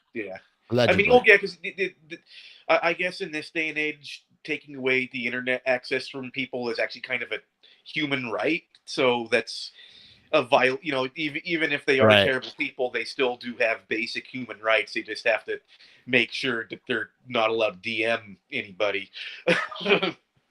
Yeah, someone says yes. He replied as Batcave and signed it Dusty. And then wait, there was another new small horror punk band that was called out as of last night for nasty behavior. Okay, we're not talking about. Oh, yeah, that's breaking news. Cover it later. Okay. Here's what Shayna says. She says everything got scrubbed because it's a huge PR nightmare, and if he has been online, he could get into trouble if it's part of his rules. So she's saying he could get into trouble if it's part of his rules, which is maybe why he's wearing a mask, or if he's conducting business online. There's nothing that's saying that it's him doing it particularly. I don't know. Except for that signature where he signed Dusty. Oh, that could be valuable. Yeah, that might put a damper that, but I don't see anything. I'm trying to find this post. I don't see. Let's see if we can find it on. Hold on. I'm going to Facebook now. Let's see if we can find it. I can send you a screenshot later. Okay. Actually, I mean, I'll be honest. I really don't need dogs for a minute. I really don't need to see it unless it's in relation to this, because we already like talked about it. But I just want to see it if I can pull it up for the show itself. But if we can, it's not. I think it's rather inconsequential. Here's a bunch of things though. Hour 13, the Lucitones. I don't know any of these bands. The punksite.com, that's talking about the thing. This is the post I made on the Lodi page, which was just a screenshot of something that I had said. Somebody named Slavic Fed, root out the you-know-whats, blah, blah, blah. Oh, that's my best friend. Oh, it is? Is it really? Yeah. Yeah. He officiated my marriage. Oh, wow. There you go. Hold on. I'm trying to find, I don't see it. Let's see. Here's a guy named Greg Pass, who's just from 2 days ago. This dude was stoked This dude is stoked that there's a new song. He's going, after a near 10-year absence, one of the most exciting psychobilly bands on the scene, Stellar Corpses, have returned with a much anticipated full-length album. But in an unforeseen and unfortunate turn of events, fate has decided it to be their last. This guy drank the full Kool-Aid. Frontman and founding member Dusty Grave announced recently that his longtime, I mean, this makes it sound like him and Dan. He's reading a press release. He is journalisming a press release. He's not actually investigating anything or doing any kind of digging or critical analysis. He's taking Dusty's press release and just reposting it. Again, it's called Face Your Fear. Like, that's just so mind-boggling to me that that's the name of the friggin' Face Your Fear. Like, it says it all about like what he thinks about, like, you know, the situation on some level. Oh, here you go. That's his name. Is he still on Dusty Sheehan? Maybe he's still on I did find a private Instagram account. Oh my god. I can't remember the but it was on there. I think in the post I made on Instagram where I screenshotted the docket, I tried to @ him there, but I don't think it allowed me to put the @ but it is there after the Batcave Stellar Corpses Street Team, and then something about sun on your feet or something. I don't know, some hippy dippy beach life crap. But yeah. Yeah, here's the zombie thing. You know, it's funny. I thought now it's just all Dan GoFundMe. Speaking of which, if you are just joining us, please take a moment. The GoFundMe for Dan, who passed away, is still up. And this is an ample opportunity to donate. The money goes to his mother. The link is in the description or it's pinned in the chat section of this video. So please take a moment and donate if you have a couple bucks to the GoFundMe for Dan's memorial fund and whatnot. Here's some footage of Dan cooking me breakfast. There's Dan. That's it. Stellar Corpses cooking breakfast. What were you saying? I'm sorry. Oh, I was going to say, I work in the funeral industry, and I know firsthand those services are just ridiculously overpriced. So anything you can give his family is just going to be much appreciated. Absolutely. All right. This is not, there's nothing here though from the Instagram post. Unfortunately, I don't know if anybody comes across this Instagram post, please point us out in the right direction to it. There is a Dusty Sheehan Facebook, but it looks like it's been abandoned. It's here it is. And there's a single reel with this new Stellar Corpse logo that involves a pentagram. Oh, this is somebody rocking our new Coffingram t-shirt design. This is posted on, dude, he posted this on March 30th, man. Like, this is crazy. Yeah.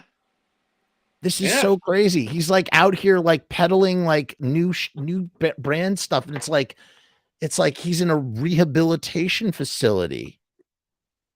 That's crazy. Here, I'm looking through the comments here. What was the last post from Dusty's personal handle, or who has last seen or heard from him? I guess we're looking at it right now with this reel. I have a screenshot of the comment Dusty left. Could you just do us a favor? Could you just type? Oh no, I don't want to make you do that because it's a screenshot. That's a pain in the butt. I don't know. How could you send this to us? Maybe okay. No, I was going to say, can you post a link? Do you have a link? I don't know. I don't know how you. I want to see it though. You could do that. Could do that. That's kind of a pain in the butt too. Has anyone? How does anyone seen, heard, or spoke to him recently in the last few months? Here's the screenshot. Yeah, I don't know how you're posting that. I can't see it. Big Moth forever. Dan was so amazing. Yeah. Very sad. Is he on TikTok? I know guys in prison that go live all the time. Yeah, there is. That is a very popular thing to do, man. You get a little cell phone. You get a little cell phone in jail, and people, they like broadcast and stuff from prison. That does happen. That does happen.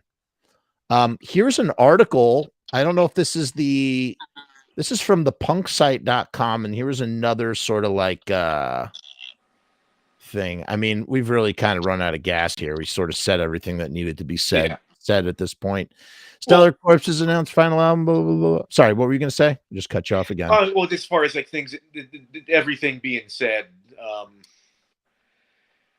I guess, you know, the reason why I'm here and the reason why you're here is just because I was disgusted by his behavior. You know, like last night, I got a message, you know, with the news, and I verified it with other members of the band to make sure that it was that same Dusty Sheehan. You know, I posted it on my wall, and I didn't think anything much was going to come out of it. And, you know, but then I saw on all their various social media pages, just, you know, the reason why he was saying that he was breaking the band up. You know, he was so distraught after Dan died, he couldn't keep it going, and just the fact that he was using that tragedy to try to, you know, get pre-sales, because he was advertising pre-sales for the record and everything.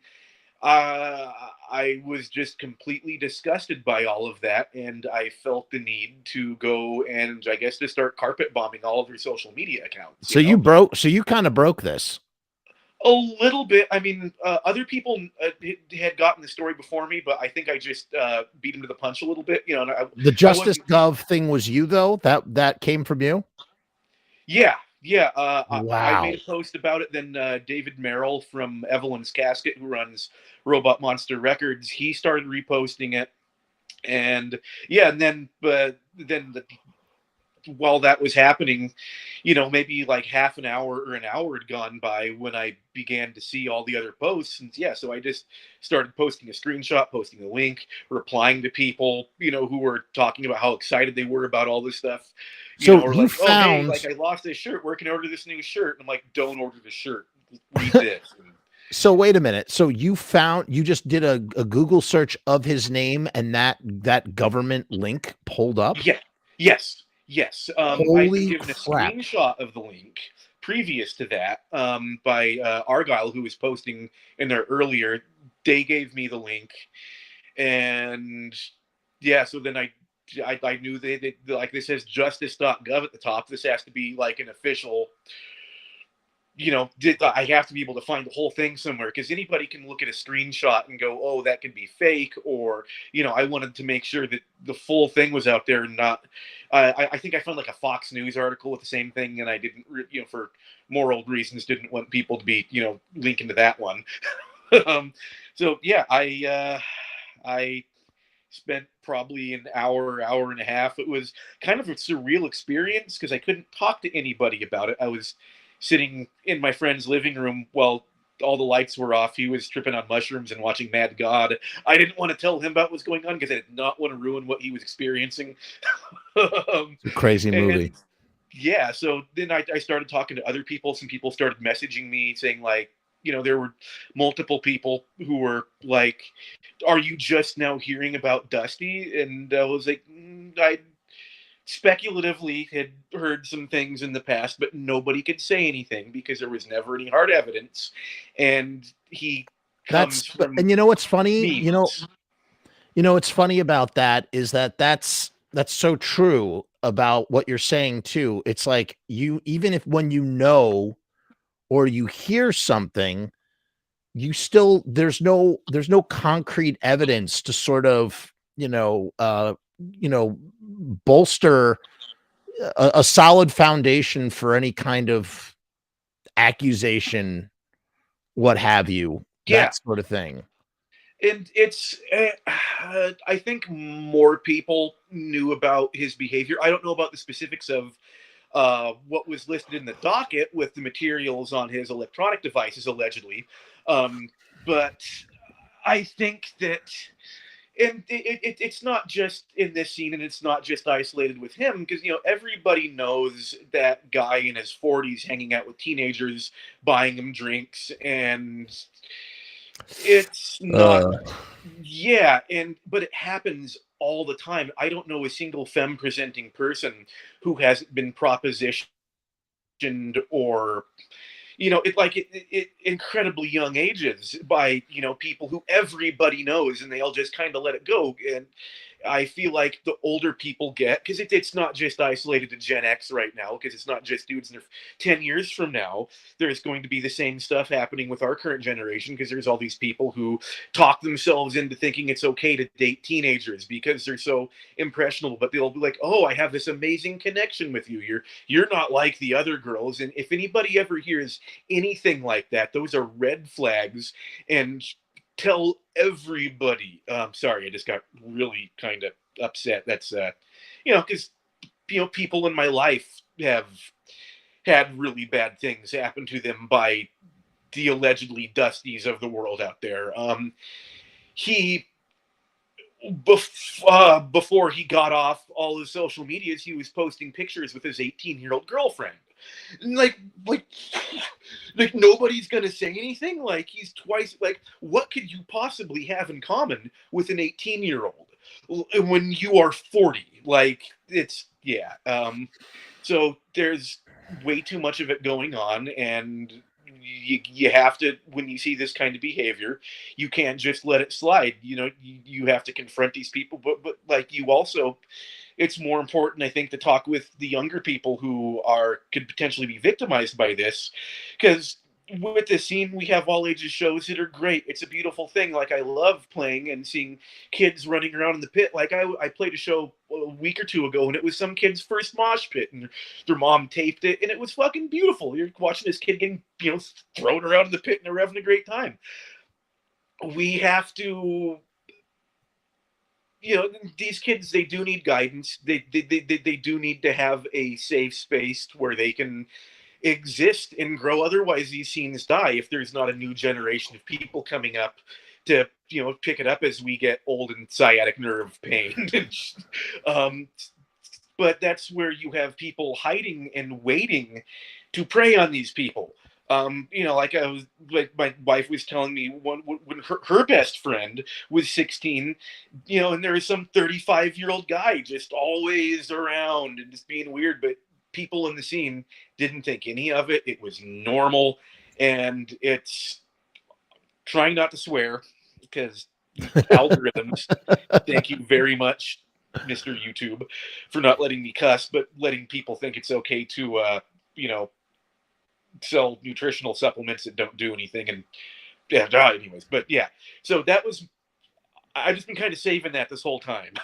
Yeah, no. I knew you, I could feel you needing to, you know, get that out and say that. And you said a lot of very important, good things that needed to be said as well. And that everybody had to sit here and listen to my lispy mush mouth. It's okay. It's okay. No, you did a great job. You did a great job. That was the whole reason why I came on here, you know, because I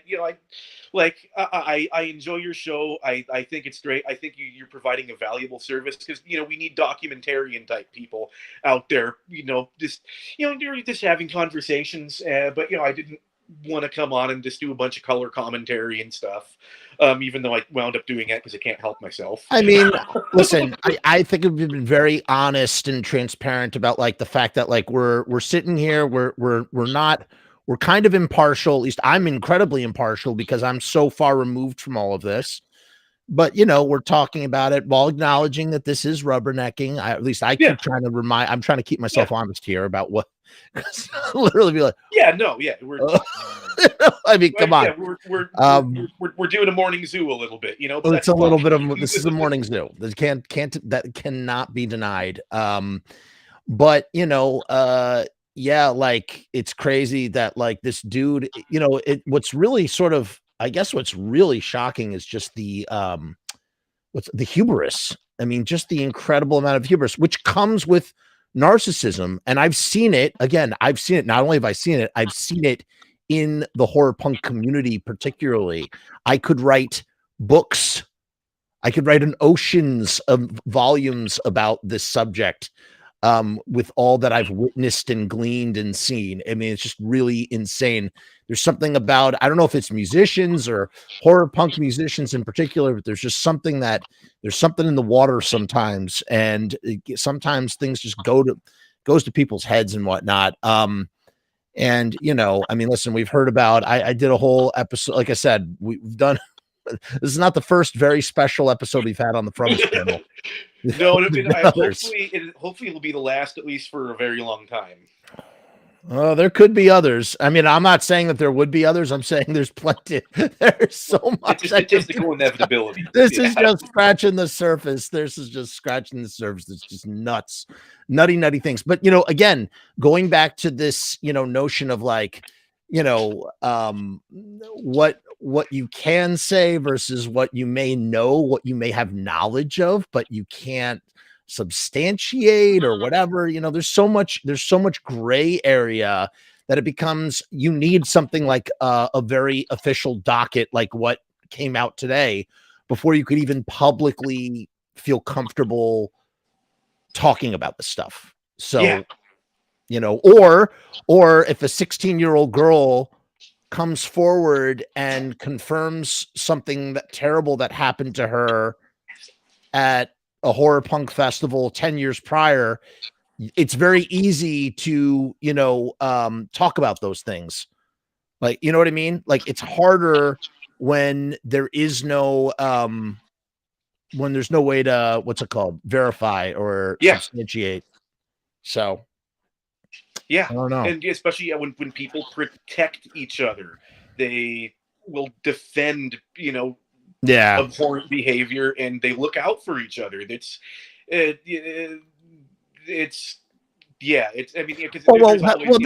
the thing.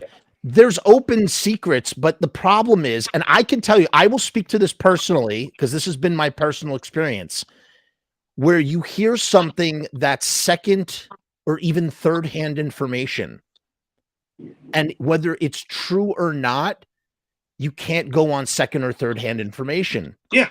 And it becomes why I problematic. Sure to verify everything before I posted anything, because I don't want to, if that wasn't that same Dustin Sheehan, even though I had been told things, I don't want to come out and start publicly, ruining somebody's life on accident based off things that, was told that are probably true. But yeah, it's so difficult to get people to talk about things, to get people to come forward, because they're terrified, because they know that usually they will be met with a huge amount of vitriol, especially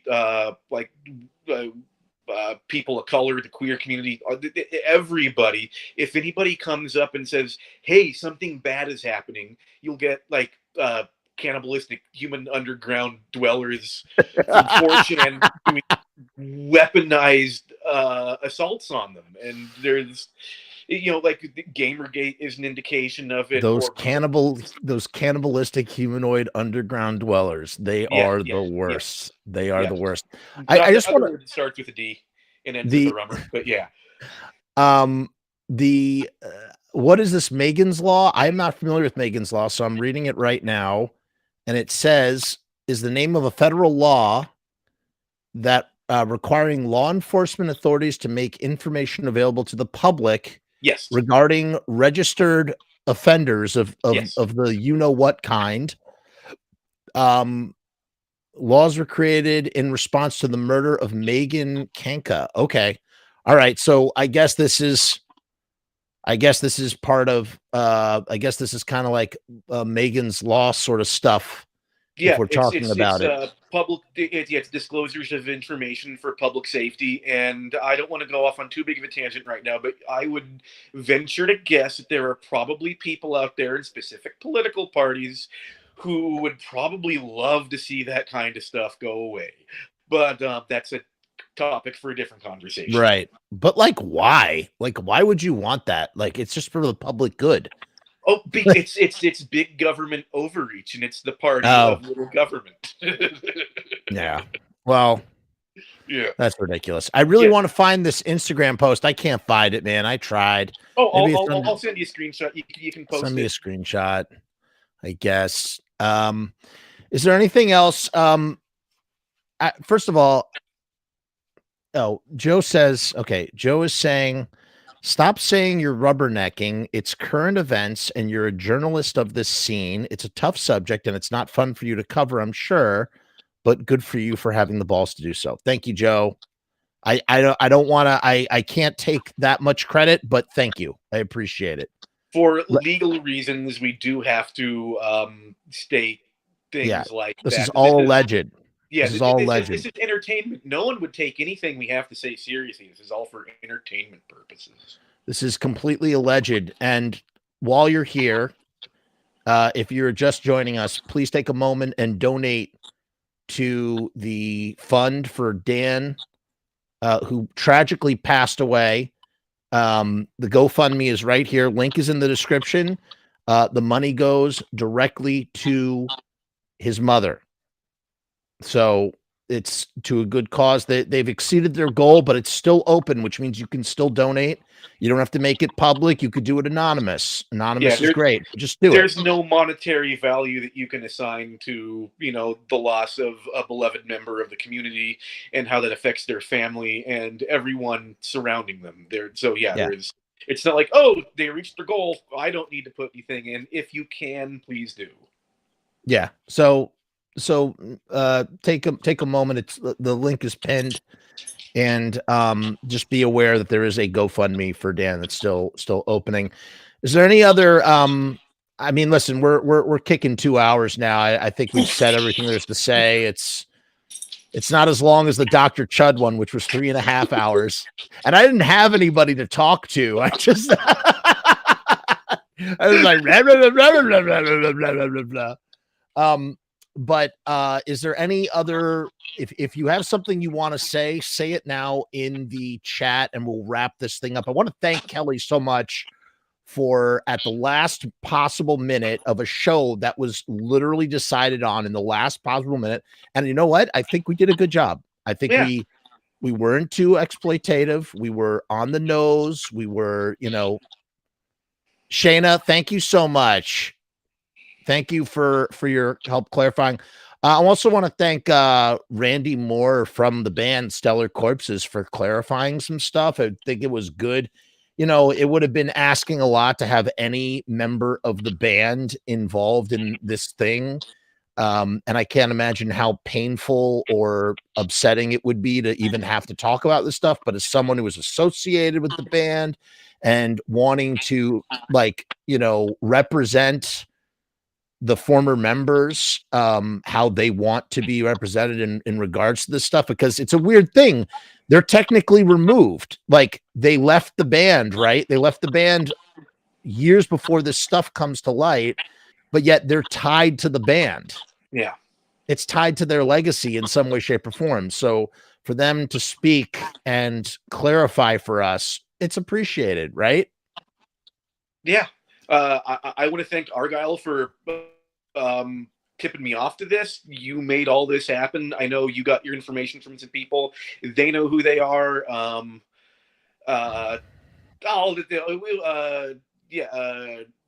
Rick Treat was fundamental in that, as well as Rick from the Returners and Jay from the Returners. They also, they provided this information that got past somebody, that got sent to me. I know Jay was going to make a post about it. He did make a post about it, but so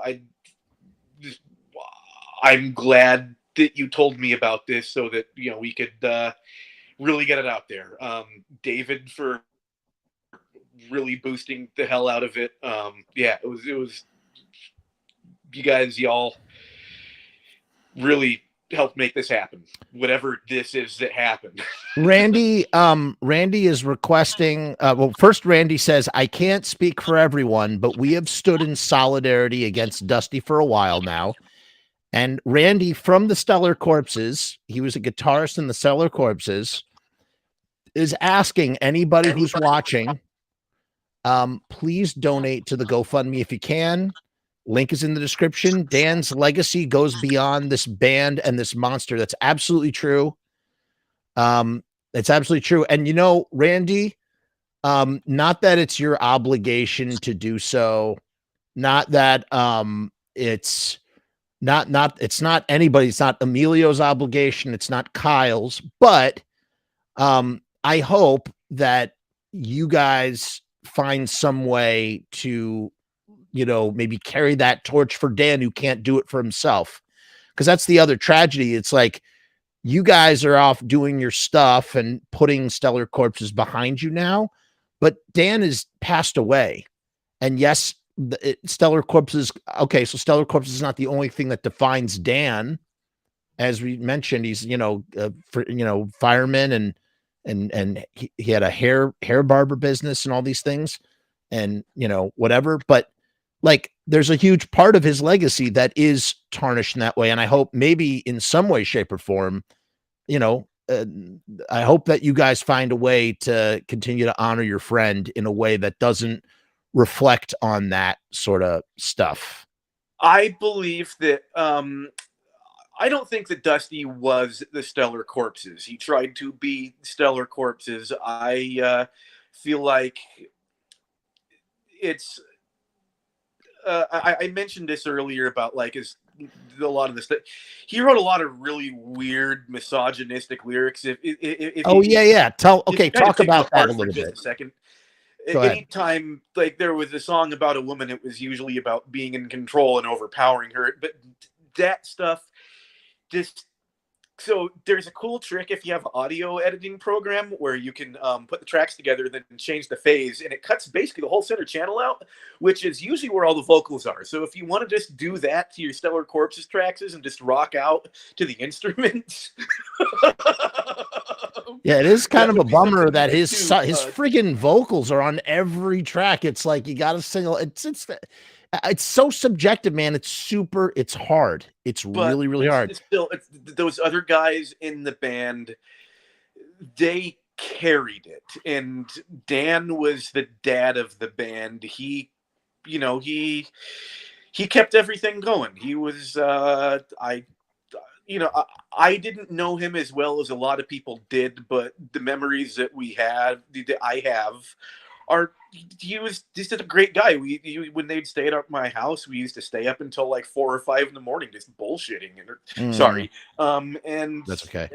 I know a lot of people out there have those same memories, because I feel like everybody who met him, you know, I had just great positive experiences. So I don't want people to feel like they can't go back and enjoy that, you know, just it's complicated. Okay, so Shayna sent us this article. It's the same copy, so I'm not going to read it or share it here, but it's in the link, if it's in the chat. So it's made it to the Los Angeles Daily News. I have a feeling it's going to keep getting, it's going to keep growing. This thing. It up. You know what is, okay, this is just totally off the cuff riffing here. You know what they could do, those guys? Maybe they could just, why don't they re-record the songs without him? Yeah. And or if you're ever in Santa Cruz, they may or may not sometimes play those songs without Dusty. Yeah, but I mean, like, why not re-record the songs? Man, imagine if they had the stems, if they had Dan's bass stems from some of those sessions. They could re-record the songs as a sort of you know, again, I wouldn't call themselves a Stellar Corpses, but something else, just something that keeps that divorces an aspect of the music that is ingrained in the older recordings. No, and it's also come to find out, Emilio is a much better singer than Dusty. Yeah, Emilio's singing. He is the lead singer of his own band right now. Just have him sing it. I'd seen Corpses probably, a dozen or so times. Dusty was kind of hit or miss. He'd get kind of he couldn't always hold a note. This dude is the man. Oh shit. Here we go. Whoops. We got. Pardon my French. Okay, Randy is saying we need Big Moth, though he was stellar. But here's the thing, Randy.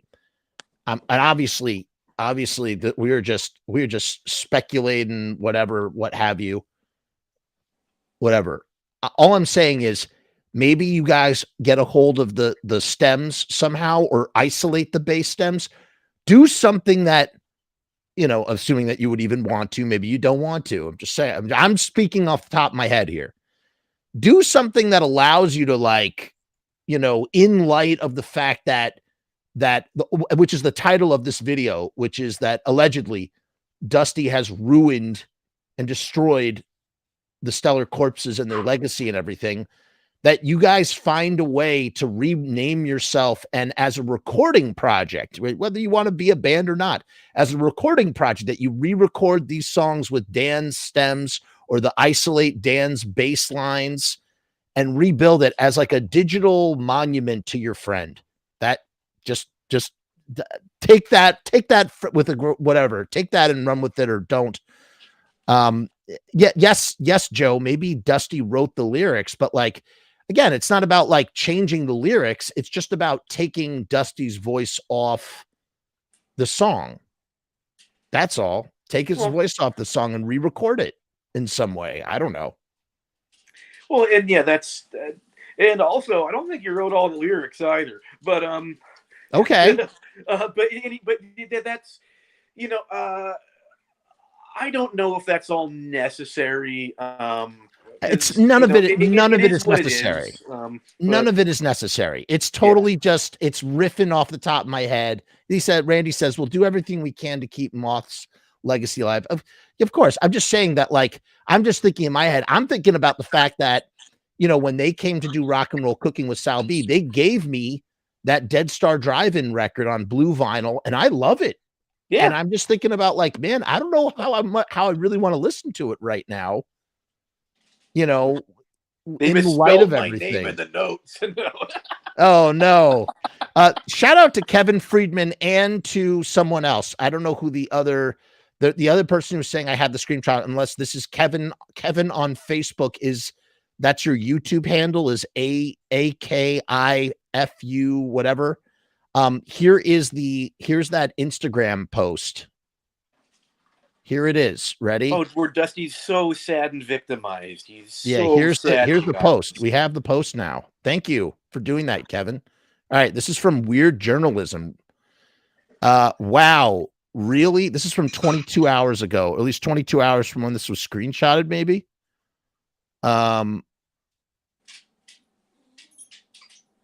Okay.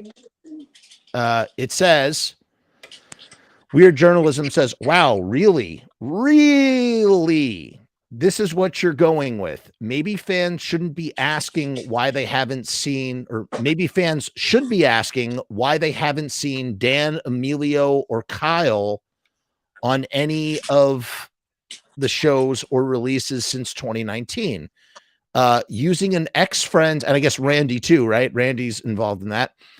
Using an ex-friend's death to promote an album he's not even on. And if he is, it's an old recording and did not give permission to be used on this upcoming release, New Low Bro. Okay, so Dan might be featured on tracks from this new Stellar Corpses album. How about that? Wow. Okay, and then here's Batcave Records. This is Dusty as Batcave Records saying, Matt. So this guy who wrote this comment's name is Matt. Matt, it hurts that to this day you haven't asked me my side of the story or reached out to see how I was doing through any of this. That being said, I understand how you could jump to these conclusions since you don't have all the information. However, since you seem to want to spread hate and lies publicly instead of talk like old friends, I'm going to block you here. Feel free to reach out personally anytime, Dusty. So that's like that. Talk about trying to control the narrative there, right? That's the comment. So that's what people were talking about, or that's what you were talking about earlier. Yeah, that was the one that really lit the flame underneath me to take it just beyond my limited output of my Facebook, just because I was just going to leave it there. I was not going to take it any further. You know, I put it out there into the world, was going to let it go and be free. But then I saw that, and then I started looking at other comments, and just that we were discussing the timeline of what he was talking about and what he was doing, and after, you know, what happened on the 10th when he surrendered to authorities. And so that really motivated me to make sure that as many people as possible would see it. This is another Shanna came back one last time. She's really going now. She says, peace, Shanna. Thanks for this. This is from March 14th, 2023, the same day as that government article. And this is from NBC Channel News 4. So it's reached, you know, it's got some reach. And I wonder if they knew, you know, what's interesting. It doesn't seem that the band Stellar Corpses has been mentioned once. And that if it did, that would get picked up by all the music blogs. That would get picked up in 2 seconds. And then it would do a whole new round of press. And I'm going to guess that was probably some legal, you know, some manipulation from his legal team, making sure to omit that information. They were trying to keep this under the radar as hard as they could. Again, like, this was passed on, you know, that story was passed on to me like it went through like 3 different steps before it got to me. Like, until Argyle told me about it, and who was informed about it by Rick Retreat, who was informed about it by Jay and Rick from the Returners, who like Jay didn't even really say who he got it from, you know, like it was just the levels of obscurity that you know, this had been up for, at this point, what, like 2-3 weeks? Like that first one from the justice.gov was from March 14th. So from March 14th to April 7th, nobody knew about it, you know? Randy wants to clarify that we have not recorded anything that isn't released already. So that's from Randy. And you know what's really upsetting further is that, like, you know, again, the moment that the name Stellar Corpses gets thrown into the mix, and then suddenly, you know, when they do the little band bio, it's just everybody's name gets dragged into it just because of one friggin' thing. Just because of one friggin' thing. It was the same thing with when Graves said he was a Proud Boy, and then all of a sudden, you had Proud Boys that were using the Crimson Ghost or people were putting little white, you know, pointed hats on the Crimson Ghost because Graves had sang for Jerry Only at one time. You know what I mean? It's just like, it's like things just get hooked onto other things and pulled. It's a shame. It is a shame. And I hope, listen, at the end of the day, all those dudes, they're moving on, and hopefully the oxygen on Stellar Corpses is choked at this point. It's done. The answer to the question in the title is allegedly, is this the alleged destruction, ultimate and final destruction of Stellar Corpses in any kind of way, shape, or form? The answer is unequivocally, allegedly, with a grain of salt. Yes, of course. Yeah. I mean, that's it. That's the end of it. Allegedly, definitively. Allegedly, definitively, just to be safe. That was a chuckle at the continuous use of allegedly, and not the fact that allegedly. That was allegedly. Just getting tired of saying allegedly so much. All right, let's cap it there, man. This was thank you everybody. Thank you everybody for tuning in. And again, one last time, one final push. We do not, no sponsorship discussions tonight, no nothing. Nope. It's just we're just doing the GoFundMe. It's going to remain in the link is going to remain in the description. And then I'm going to leave a comment and pin the comment with the GoFundMe. It's also off to the side in the chat. All the money goes to Dan's mother. So please donate if you haven't. Throw in a few bucks. And again, I'm going to thank Kelly for taking the time. Thank you to Randy again for clarifying and sort of bringing the Stellar Corpse band perspective. Everybody in the comments for your comments. I'm sorry we overgrazed some comments. We're trying to keep the flow of conversation going. And Kelly, I'm sorry I interrupted you so many times. Oh, well, I interrupted you all the time. I just interrupted you right now. I mean, so it's all good. Okay. With that, we're gonna say peace, hair grease, and we are out. Kelly, hang on.